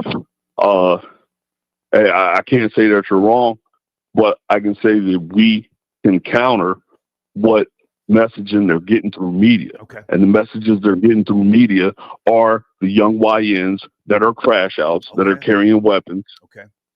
The NBA young boys and the like. And as far as the women are concerned, the messaging are being whores. The Cardi B's openly being a whore. The Stallion openly being a whore. These broads are scissoring on the Grammys, and black elite leadership ain't got no problem with it. And this is the messaging that's going out to young women and young boys for them to have no self-value. Okay. And again, this is just what the nation have always talked about. You know what I'm saying? Just self-value, and then restoring the black family. Okay. That's all I got, boss. I appreciate the call, man. Salute. Thank you. All right, man. Have a great night. Okay. We're getting some good calls here. Yes, we are. Hey there. Sorry for the long delay. You sent a Venmo. You are an educator. Area code 757. Hello? Yes, I am. I'm here with my husband. Hey. Hello. What's up, Star? Hey, how are you, sir? How are you guys? All right. So just to give a little bit of context, my husband and I are from New Jersey. Okay. I was born and raised in Jersey City, went to Rutgers. My husband's from Trenton, New Jersey. He is a product of the projects in Trenton, New Jersey. Mm-hmm. I grew up in a single parent household, but I had a very good relationship with my father. He was a Jersey City cop, retired now. I went to school at Rutgers. I studied education, and I started off as a teacher in the city of Philadelphia. Okay. So, you know, it's really heartbreaking to say this and to fix my lips to say this, but it is not surprising. You know what I'm hearing right now about what happened in Philly. Oh yeah, yeah. Well, Chicago. I'm sorry, I don't mean to cut you short. Chicago prompted this discussion because we're able to see it now. That woman getting jumped, horrific. And then the Philadelphia video. I said, is that kid texting now? Now listen, I'm not as experienced as you and your husband, so I could be totally off. I could be totally off. But my theory that I laid out, you know, is that families don't have dinner together anymore. Does that have any merit to it? My crazy theory. I completely agree with you. Okay. I really, really do agree. You know, dinner time is time for conversation. Right. Dinner time is time for check-in. You know, you got your child there telling you something that they saw in school, and this person got in trouble for such and such. Right. And you can actually sit there and, like, you know, have a conversation about this, think this through out loud with your child in front of you. And that is how you steer a generation. That's how you know, raise them up. That's how you teach them what's right and what's wrong. Absolutely. Now, we might not all be sitting at the dinner table together, but we are all having mealtime together. Okay. And this is when these conversations are happening. And you know, I was a teacher. I was a high school teacher in Philly for 9 years, and I'm pretty sure a lot of those kids, a lot of those kids were not having dinner with their parents or just having it. No one was talking to them. No one was. They were coming to school to talk to us. You know, they were talking to their teachers. That's why I had to leave that city. I'm now an assistant principal in Georgia, in Gwinnett County, Georgia. Good for you. But I had to leave Philly because it was emotionally exhausting, because those kids really count on you. They really, really like you are their only counselor sometimes, you know? So yeah, they weren't having dinner with their parents at home, but they were definitely having lunchtime with their favorite teacher. You know, that is real. So if I can ask you this, you've been an educator for a lot of years. Is there some type of reversal that is going to come about? And when I say that, you know, by way of families, quality time, or are we just someplace else now? AI is going to take over, and you know, this is just the norm that we deal with now. I mean, I think that it really depends on what you and your household do, but I mean, I really don't know, because I do believe that there is a reset coming sometime in like the next 5 to 10 years, a reset to America. Okay. But at the same time, if you were not paying attention, and you know, if you were okay with the screens at the dinner table, if you were okay with all that, then your family is going to slip through the cracks. Yeah. You know. Well, let me. I don't think that we're going to have a middle class in like the next 20 years. Right. I think that if your family paid attention, and if you had the resources, you got tutoring for your child and you put them in sports and this or that. But if your family was, you know, dynamic was different, and you didn't spend quality time with your children, and you didn't really care about academics and stuff, and you let a screen really just kind of take control of your child, those children are going to eventually grow up in the next 20 years. And I don't know what their jobs are going to look like or their careers, but I don't think there's going to be a middle class, unfortunately. If I can jump in and just say this, I don't mean to go too far back, but I want to commend you. You say you taught in Philadelphia for how many years? I taught there for 9 years, from 2009 to 2018. And at the very start of the 2018 school year, that September, mid September, my husband and I literally uprooted our lives. Good for you guys. With no money. Right. And we ended up in an extended stay on Jimmy Carter Boulevard in Norcross, Georgia. The reason why I want to commend you, and I don't mean to go too far back, you know, I'm as old as dust, but I remember back in 1993, there was an HBO documentary called I Am a Promise, the children of the Stanton Elementary School in Philadelphia. I don't know if you ever saw this, but it went into detail about that Philadelphia school system. And I feel like I did see that. Yeah. If you get time, it's called I Am a Promise. And I was, we spoke about that thing for maybe a week on the Old Star and Buck Wild show. And it went into the sad Philadelphia Board of Education. I don't know how it developed over the years, but for those who don't know, I don't know either. Yeah. You really put in some work. You put in some work. Yes, I did.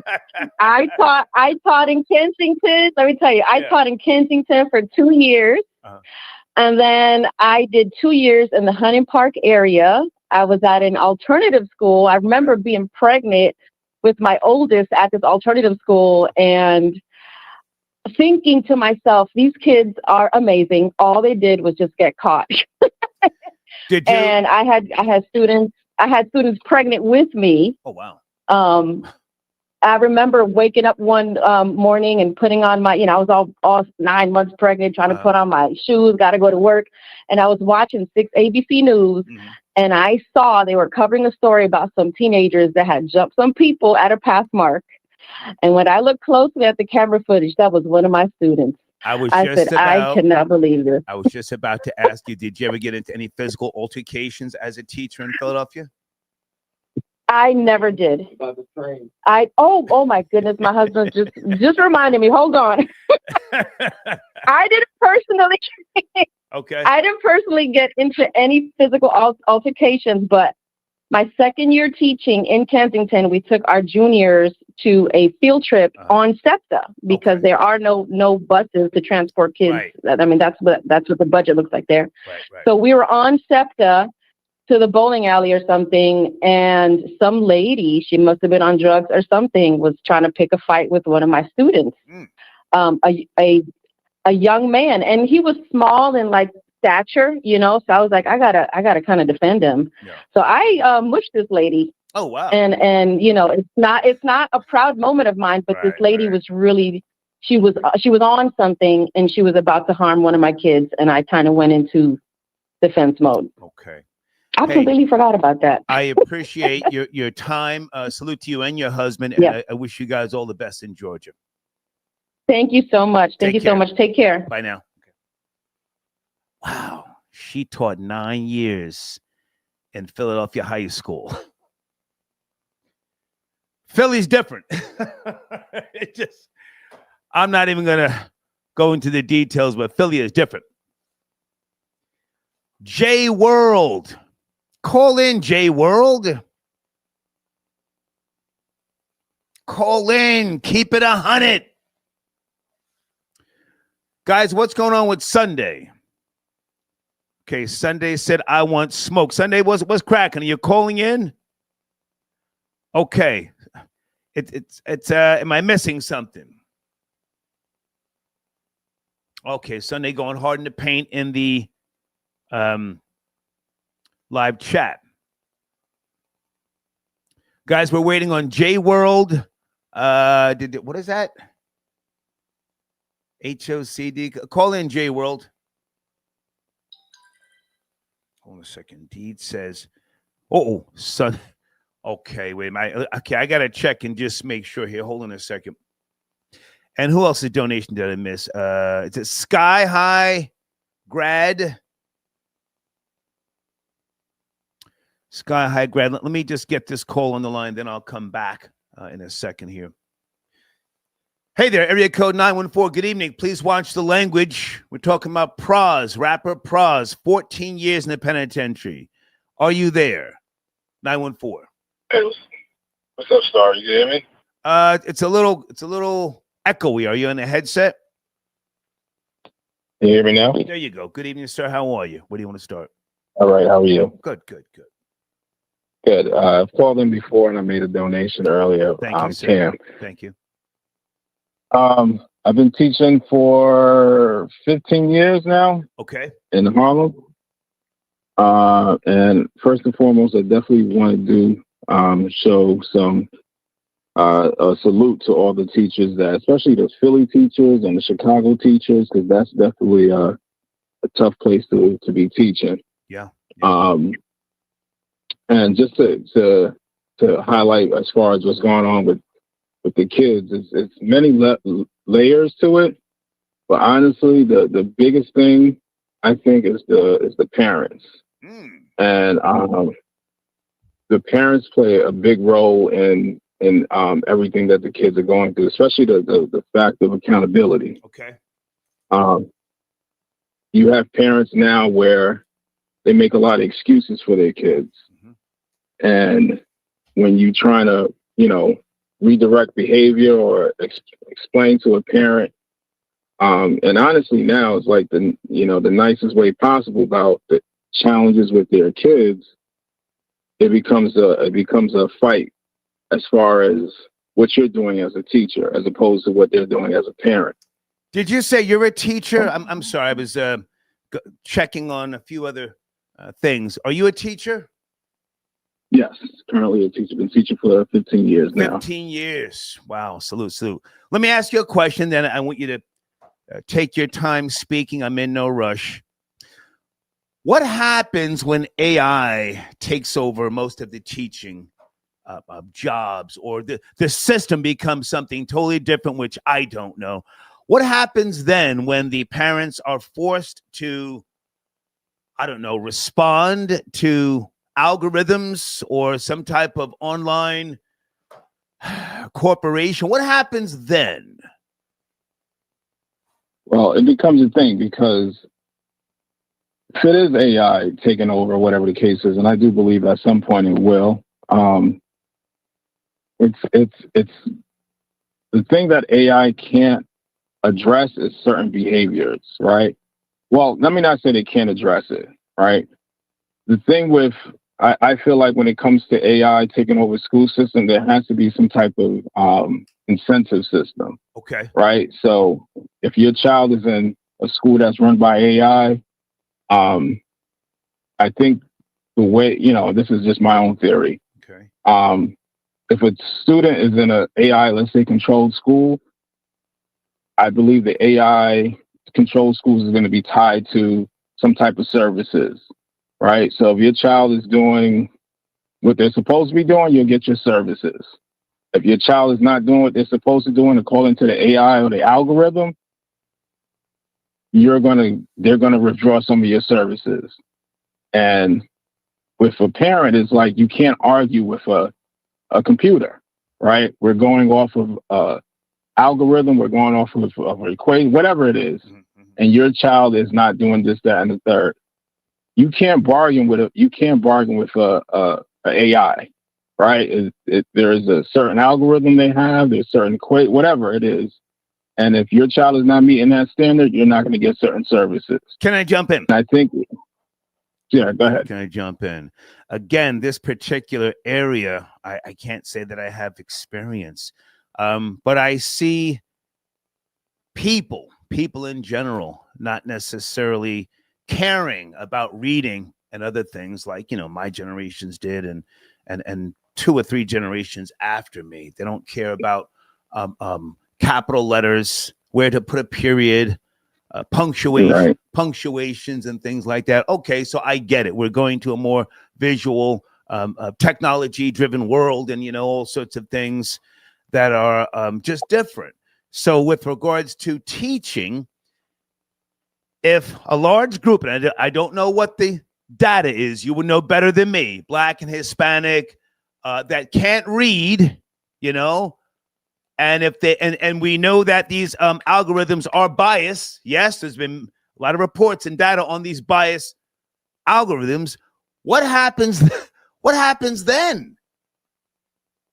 Do things just hit a brick wall, or is this just a big, I don't know, I hate to keep saying reset, but what happens then? If the parents can't read, the kids can't read, and the goddamn algorithms are biased and racist, what happens?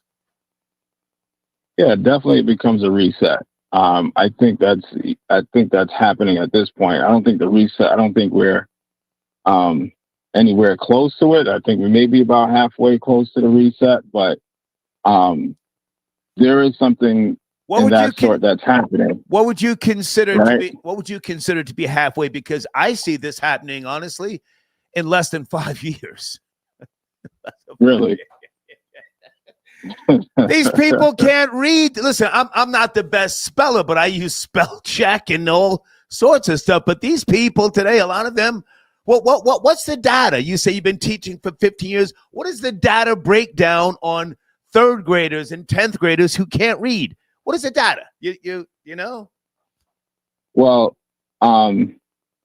so the data is skewed, right? Okay. Because when it comes to the data in regards to reading and writing, you have a lot of teachers that can teach to the test, okay, right?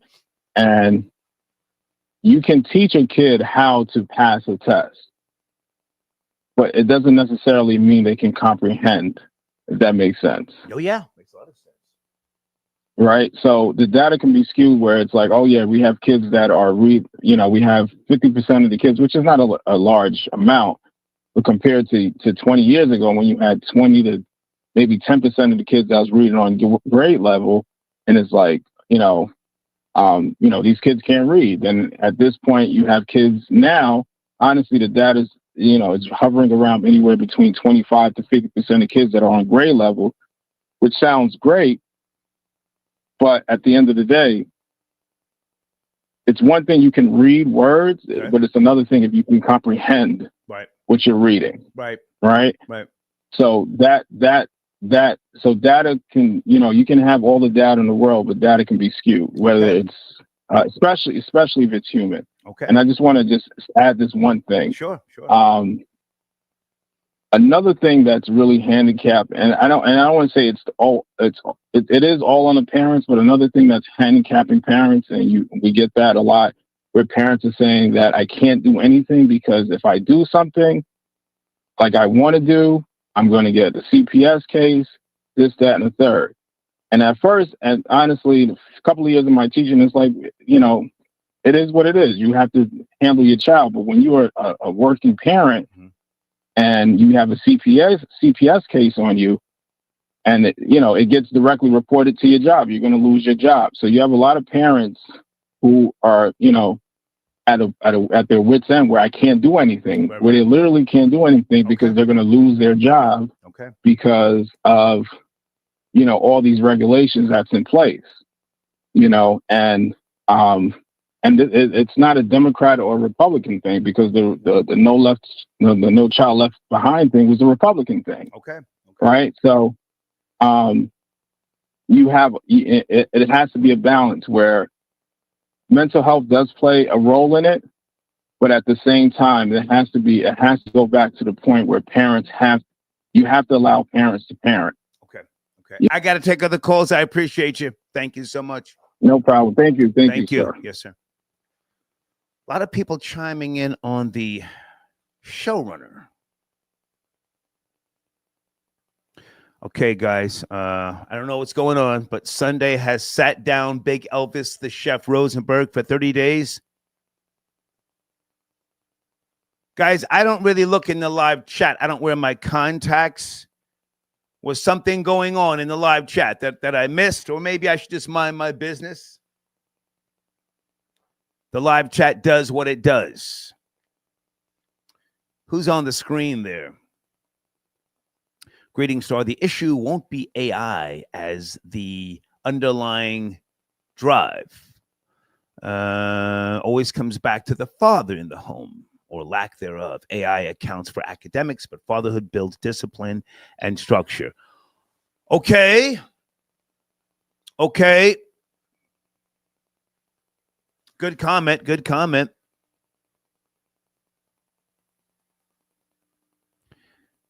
Someone else sent in a comment. I was looking for it. I can't find it. Let me see if I can back up a little bit. Guys, sit tight on the phones.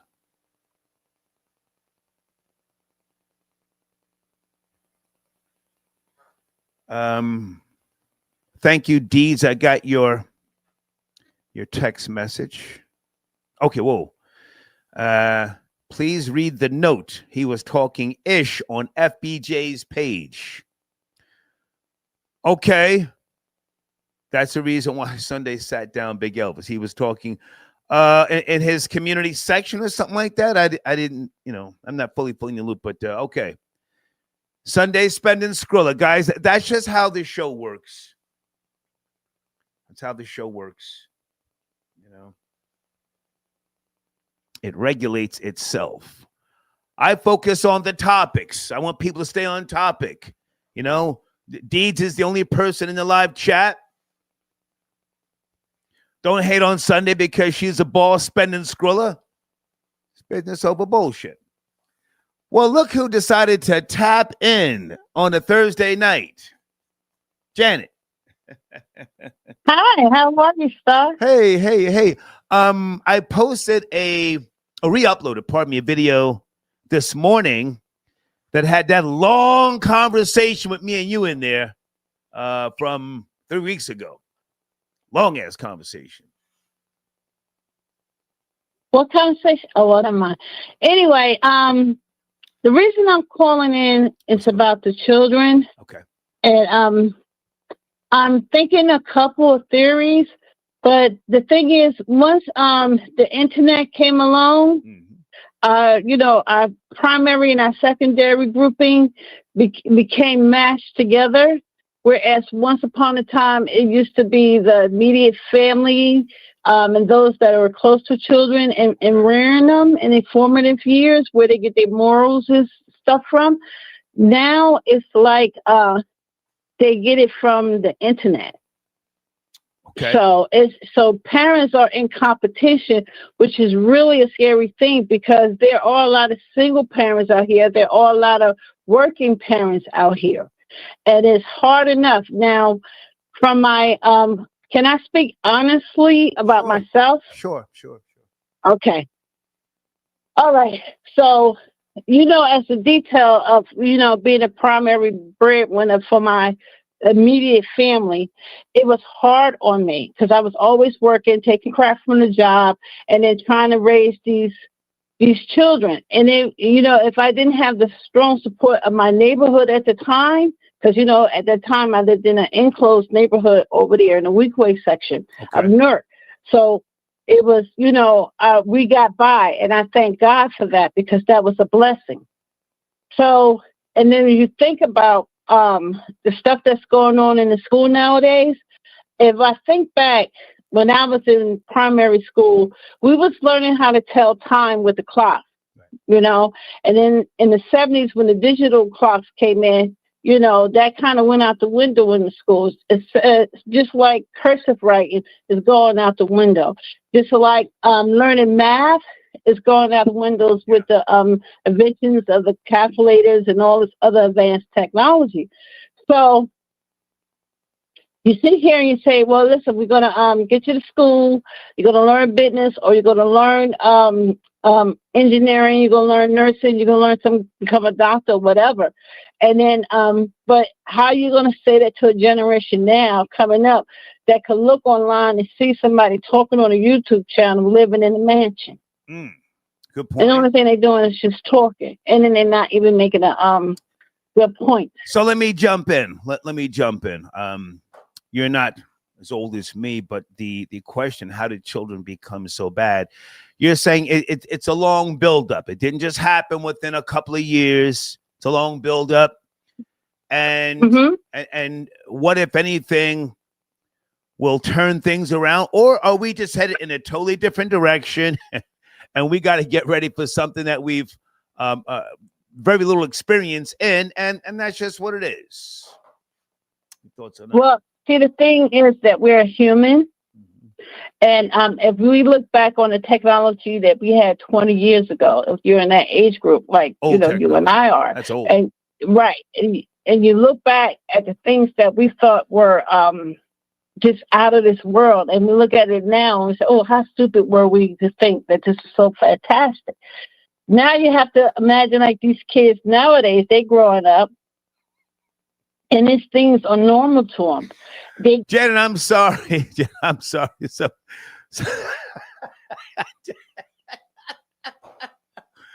I'm sorry. There's a comment on the screen. They troll a lot. Somebody said, Janet old enough to be a disciple. I'm sorry. Okay, Janet, you were saying.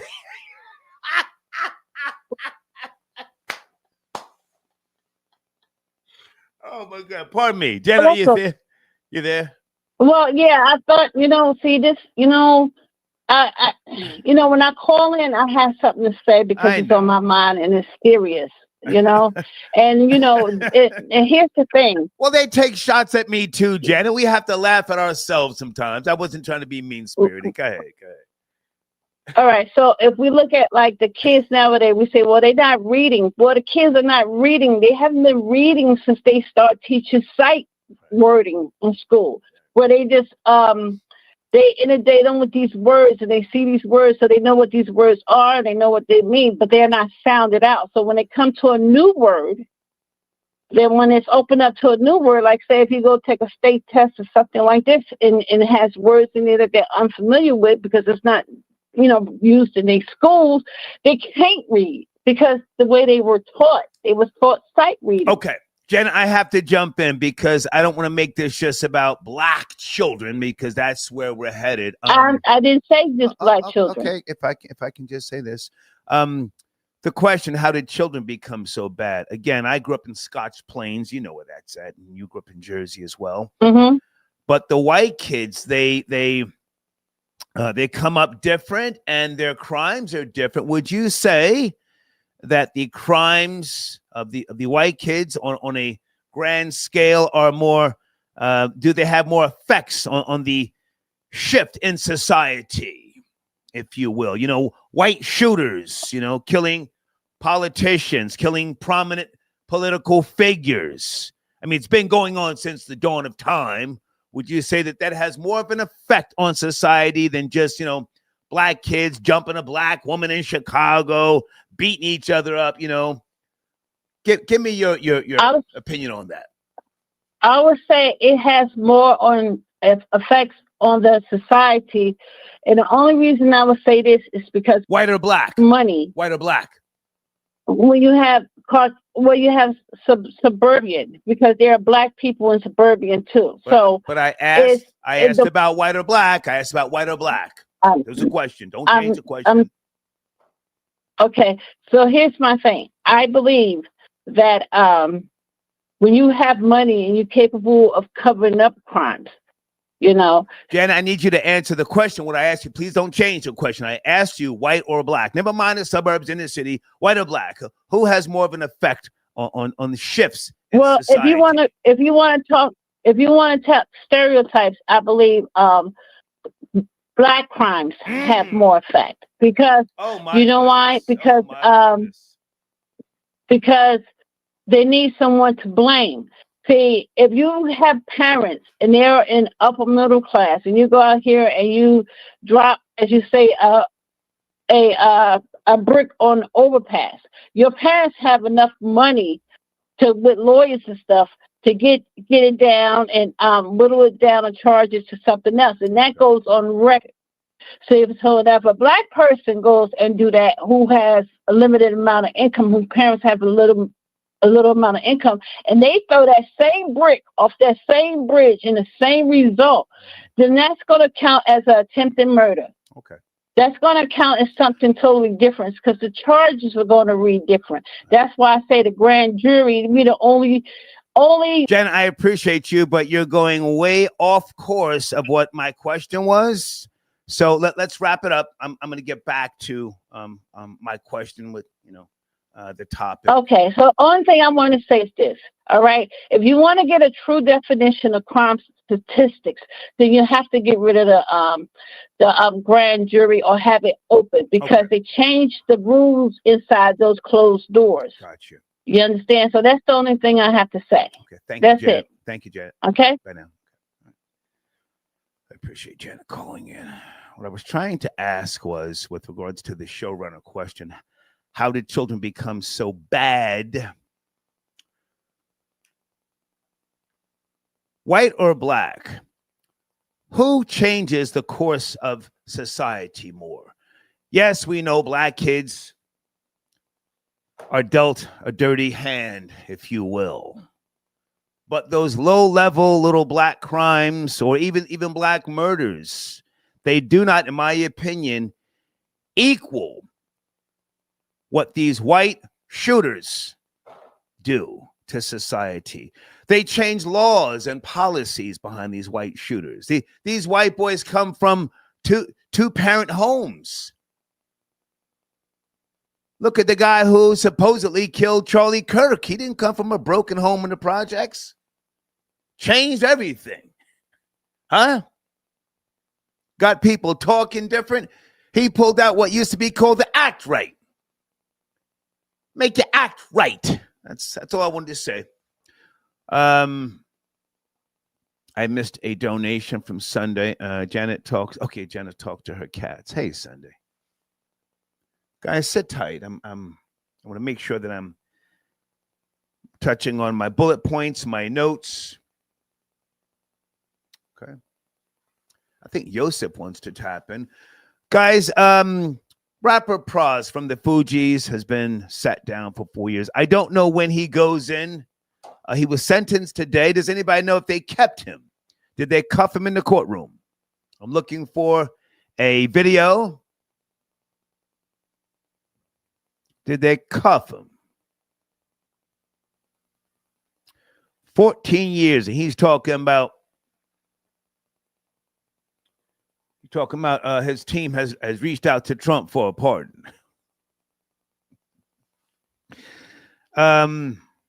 Who's this? I think this is Yosef. Can you hold on a second? I know you've been on hold. Can you stay there, Yosef? Be right back. Yeah. Take your time, Star. Okay, hold on a second. That's Joseph from Canada. You've been on hold for a while. Thank you for your patience. Area code 856. Good evening. 856. Hey, good evening, Star. This is J World. Hey, man, how are you, sir? It's cracking. I'm doing good. So, yeah, I'm calling in to let you know, listen, these kids nowadays, they seen what we did before, and we made it look fun to them. We made it look cool to them. And now they're doing it, and they're just destroying everything that they're doing. And the people that's going to come behind them, they're going to think that that's cool as well, and they're going to still destroy everything as well, too. Are you a parent, J World? Huh? Are you a parent? Yes, I am. I was asking because I had a theory that because the lack of eating dinner together, you know, that family quality time, because that's pretty much a thing of the past, that, you know, it has loosened up the parameters for young people. Can you speak to that, or do you have a totally different view on how children became so bad?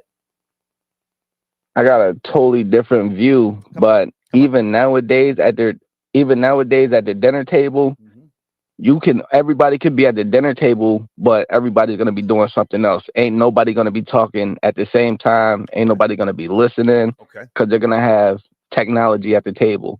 Right. So that don't even play a part anymore. Okay. But my thing is, with these kids, everyone so far, since the welfare system, the government assistance been going on, everybody's been getting lazy. No one really wants to go do nothing. And so with that, it's more time on the kids' hands outside, inside the house. They're coming up with different schemes to go do stuff. And then also, everywhere you go, different cities you go to, they're taking away programs from the kids. They're also taking away parks from the kids. And then also at the same time, the drugs been going bad. You got drug addicts in the parks, so kids can't even really play at the park. You got shootings going on. Everything that's negative been taken over. So they have to go ahead and ride with the negative because they don't have nothing positive to look at. That's all it is. Okay. I'm not saying you're wrong. We're just having a discussion here, and I'm not a father. You said you are a father, yes? Yes. Okay. Do you want to say how old your child or children are? Maybe give us some context. So I got one child that is 18, and I got another child that's 9. Okay. Yes. Okay. So I was a kid having kids, Star. Okay. So have you faced the problem of, or situation of, I guess discipline? I don't want to say you dealt with anything else other than discipline. Have you faced that and had some issues that you can share with us? I discipline my kids, yes. Beat them, same discipline that my parents did to me. I instill into my kids, but at the same time, they see me go to jail, so they're not gonna really care because I already have a fault on my record. Okay. So if I try to tell them to stay away from that path, they're just gonna go ahead and revert back to what I did, what they see in the street, what other people that they know did at the same time, what their mother did. So they're always going to use an excuse of what somebody did in the past in order for them not to change. Got you. I appreciate the comment.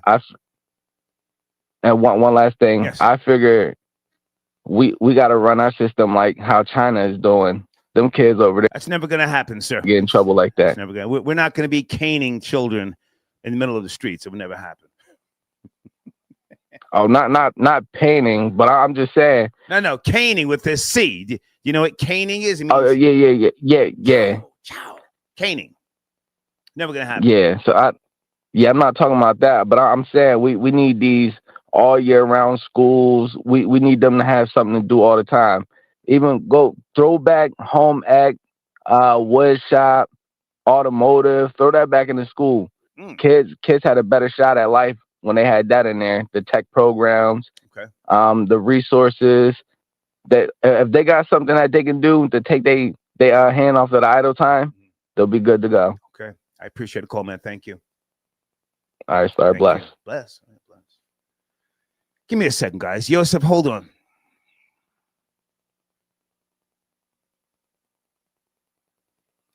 I just want to think for a second. I'm a thinking nigga.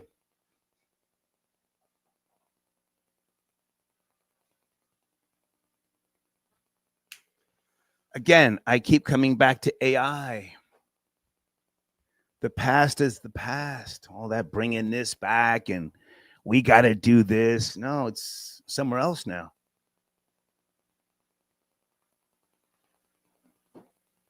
The way we communicate with each other, interact is different now. People are marrying synthetic life forms, non-humans. So the distance in interaction is widening. If you ask me, I'm a dropout, so it's just my theory.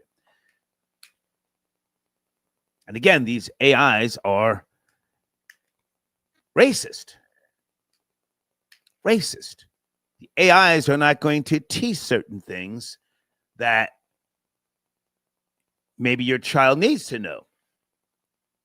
The AI, artificial intelligence, and whatever software that they use in different regions is going to limit what it teaches you based upon area, possible perception of IQ, DNA.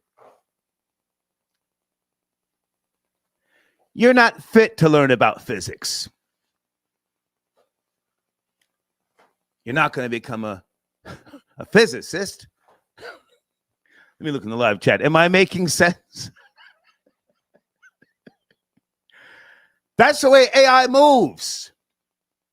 You know, what we are experiencing right now in the early stages, very early stages, by all of the ads that we get to our mobile device, right?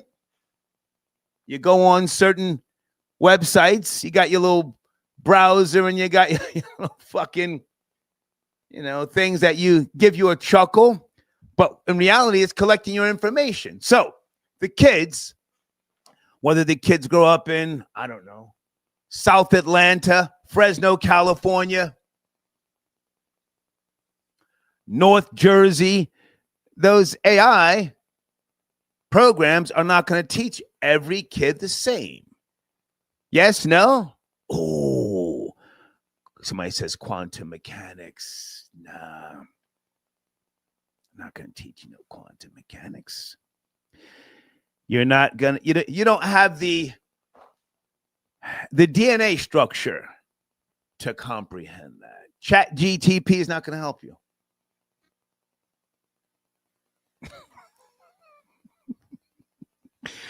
Hold on a second. I'm rambling.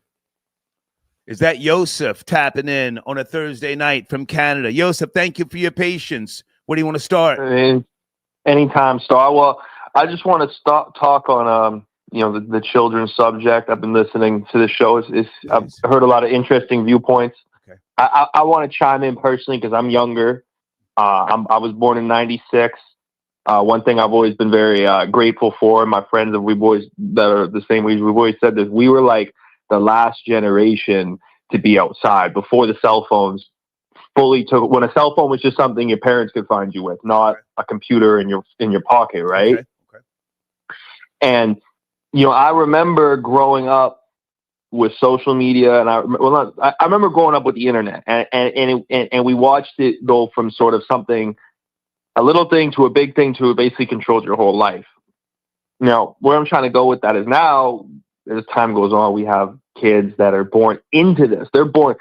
They get out the hospital, and that mom says, here's your iPad. Right. You got iPad babies now. Yeah. And that's a serious thing. I know everybody's saying it, but it's a real serious thing because essentially, since the child is a baby, the attention span is just, it's like getting a child's attention span and shooting in the back of the head. Excuse my language, but that's what it's doing. It's just killing their attention.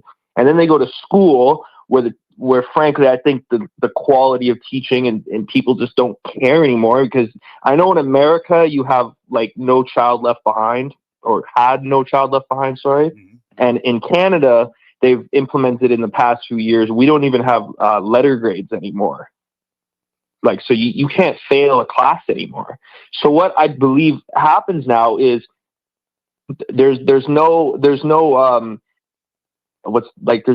reason to strive to do better. Why would you study if they're just going to pass you? It's just pointless.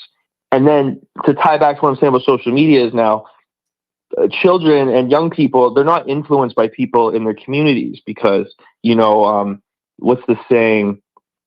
It takes a village to raise a child, I think. Is that correct? Yeah, but hang on a second, Joseph. You're calling it from Canada. You guys have a totally different learning curriculum. Yeah, but my father's American. My father spent like most of his life in America, and I wanted to get. But you were raised in Canada, born and raised in Canada, yes? Yes, correct. Okay. Yes, correct. I'm not saying you're wrong. Listen, and I'm a dropout. I'm thinking 20 years ahead. Entertain me, please. Entertain me. The question is, how did children? Hang on. The question is, how did children become so bad? But I don't believe it's going to get any better. I think it's going to be so different in 5, 10, 20 years. Again, AI. And you would know better than me, it's already here. At some point, I forgot I should have asked one of the teachers from earlier. At some point, you probably won't even go to school. You just log in from home.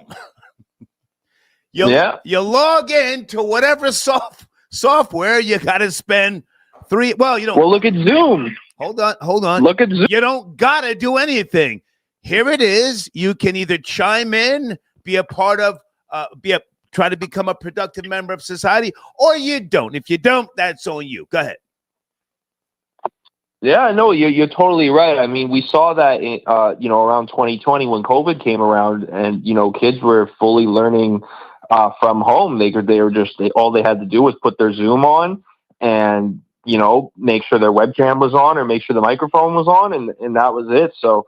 And that was a teacher, and AI wasn't, at the forefront. I mean, so you can only imagine you combine a Zoom with an AI teacher. Yeah, like kids aren't going to need to go to school anymore. And that was the whole thing. Like, walking to school, riding your bike, like those were all experiences that make children into adults. It builds character. You don't see that anymore. Every kid is so glued to their phone since the time that they're born. And they're fed these false idols of influencers and all that kind of crazy stuff. And just to land my plane, because I could ramble on this for hours, but I know nobody wants to hear my Jew ass talk any longer. But my father and my mother are both a lot older. Like my father's 80 and my mother's 71. So like even how I was raised in an old school households, you know what I mean? Like there was no you could never call traditional by your first name. Traditional, like that's the biggest thing. I think kids are bad because they don't have respect for their elders. I think it's as simple as that. And that's why when I come on here, I know I troll, but like I still at the end of the day, I respect your platform. I always want to, I always come with the utmost respect for you because I respect you. You're an elder, and that is what it is.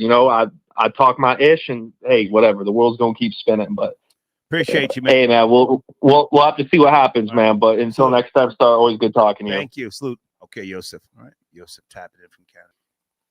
Area code 503. Please watch the language. Good evening. We're talking about a rapper Pras sentenced to 14 years, or how did children become so bad? Yeah, the Fugees. That was I'm 36 years old, and I remember hearing that, this one song on the radio all the time. And are you on a headset, dear? It sounds kind of echoey. Can you make the adjustments so we can hear you? I'm in the boiler room. You're in the where? In the boiler room. I'm in the basement. Okay. Are you on a speakerphone? You sound a little distant. I want to hear what you're saying. Give her a second. Oh no, the Fugees guy. Did Obama snitch him out? Come on. Did he? Possibly. That was a lot of money. 46 million. Yeah, he. For what? I got this. The notes here. You're right. With regards to Obama's 2012 re-election bid, that's what he was convicted on. 10 counts. violating campaign finance laws. To me, that sounds like some kind of gay activist.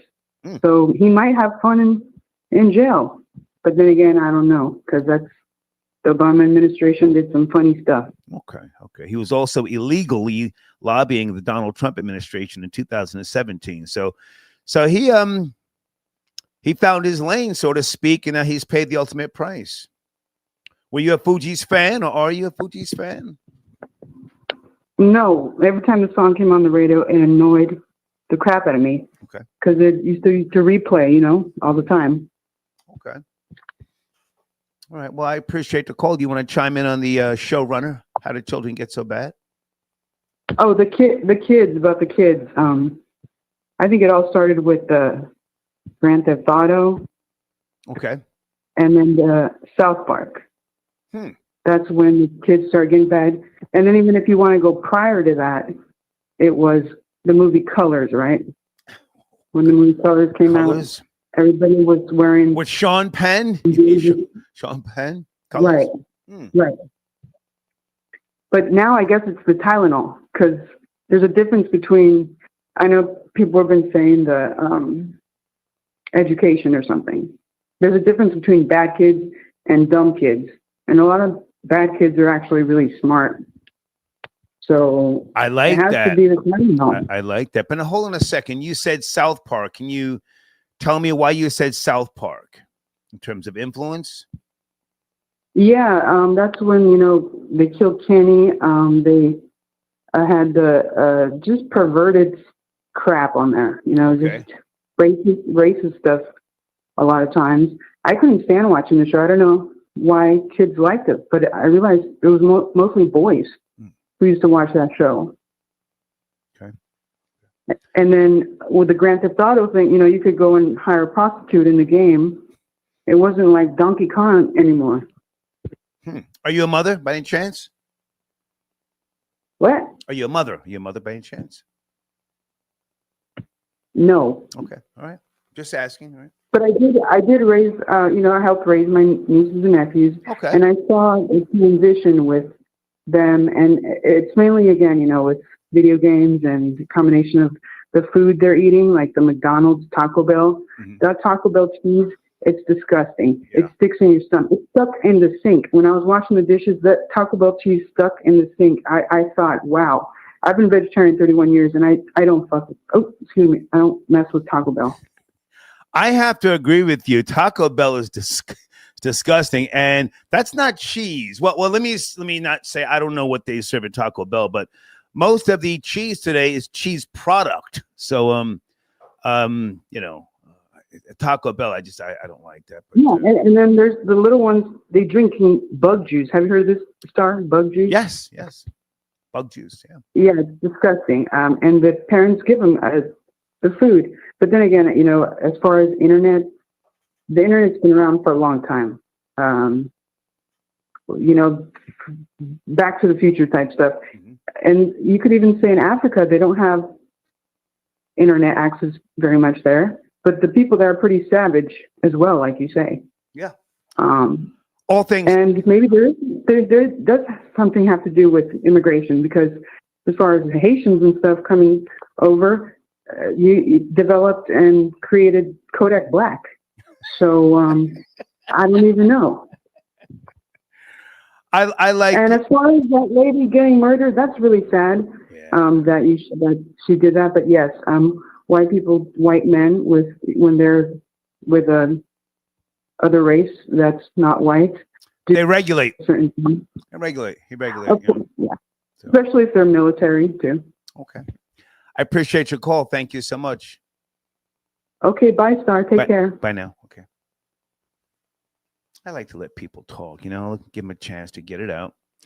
Deed's comment is on the screen. Deeds says, I blame the Pink Panther and Wile E. Coyote. Yeah, those old cartoons were brutal. Yosemite Sam. Thank you, Deeds, for your comment. I think where's Houston? Is Houston in the live chat, or is he in the queue? Houston, is that you tapping in? 713 late night? Man, already. I'm just getting back in the crib. I donated to Deeds when I got back in. Nice. You know what I'm talking about? Nice. Good to hear from you, Yeah. man. What's I watched the Texans almost lose again. I swear, you can bury them niggas in the end zone and they still won't score. Who they But play? the defense is off the chain. They play tonight? They beat the Bills. Thursday? They beat the Bills here, but they always barely win. It's their offensive line, man, and the play calling. But the defense is top notch, but the offense is terrible. But I think I like Cam Ward. What he can I like Cam Ward as a quarterback. How do you play in the game? Well, I know that Davis Mills was playing for us, but I think the golden white boy for the Bills was playing, and they were sacking him left and right. Okay. What's his name that played for the Bills, the quarterback? They was on him like they had his number. Yeah. But other than that, I left the bar and came home. I forget his name. Chilling. Damn, it's the great. I'm gonna Google while you're talking. Josh Allen. Now, hang on. Are you talking about Cam Ward playing or somebody else? Because I don't want to. No. Josh Allen was playing he's the Bills quarterback, and the quarterback for the Houston Texans right now is Davis Mills because CJ Stroud out. Okay.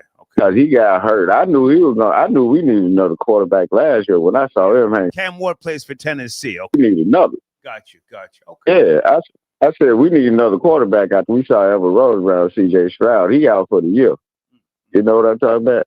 Yeah. But I left the bar and came back home. I saw you chimed in. You said Pras locked up. I'm like, they just not getting him? Well, he was sentenced today. That dude. I don't know if they kept him. Oh. Pras was sentenced to 14 years today. Yeah. That dude did a whole documentary on him being homeless, and he was flexing while he was homeless. You remember that?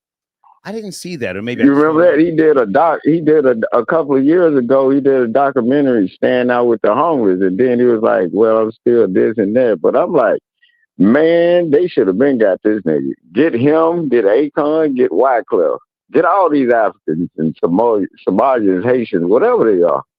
They been scamming. It's about time, man.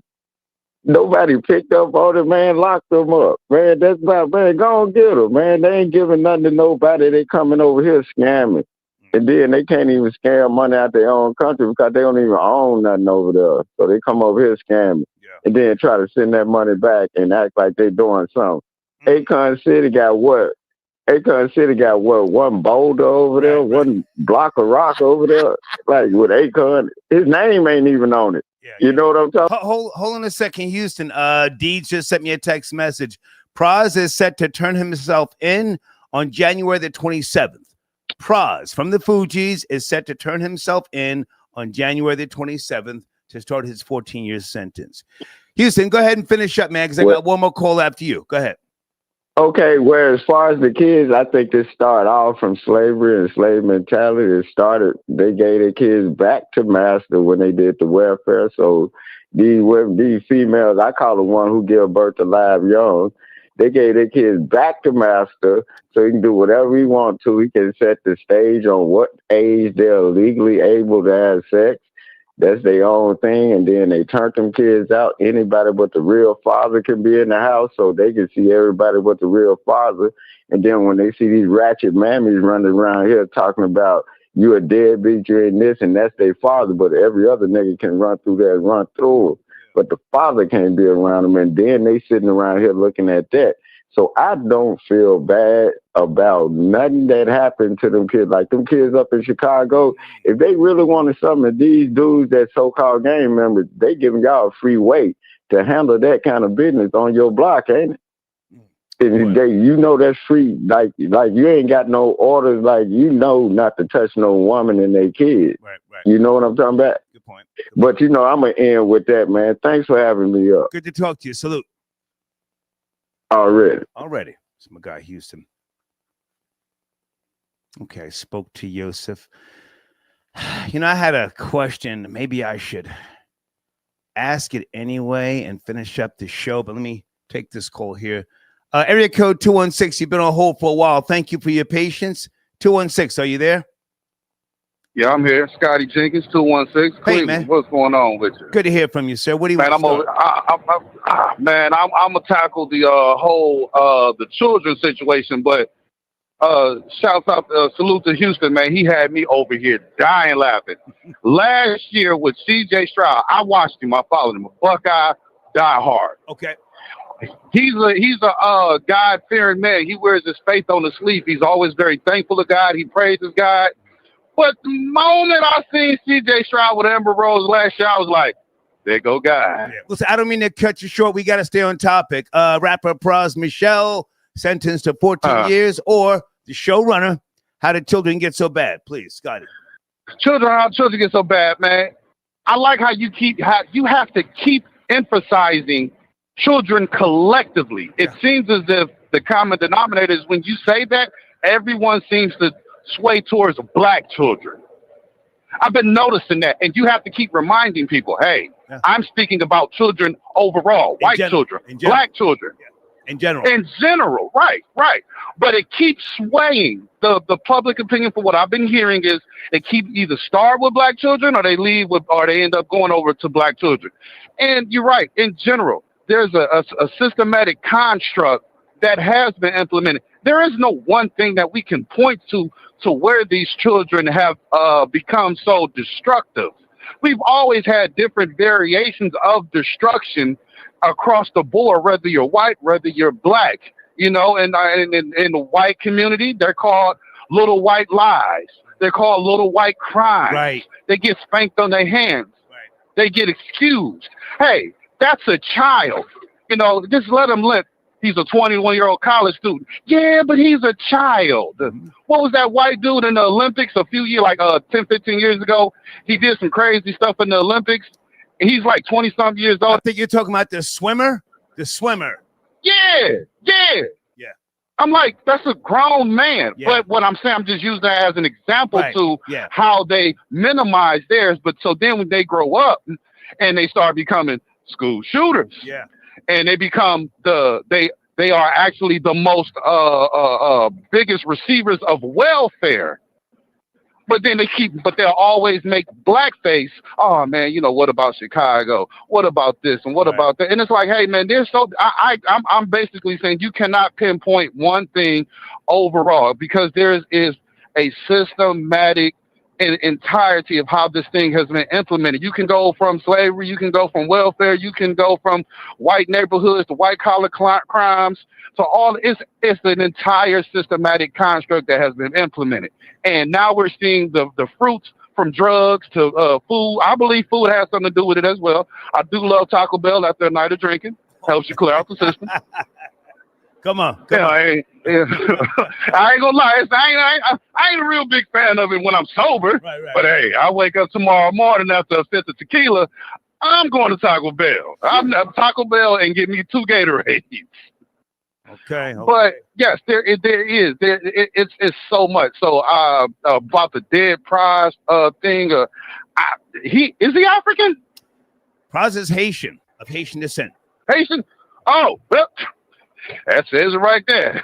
I don't know a legit Haitian. I ain't never met a legit Haitian. Whoa. Okay. Well, Scotty, I appreciate you, man. I'm going to shut it down. Been here for over 3 hours. Enjoy it. Salute to you, man. Thank you.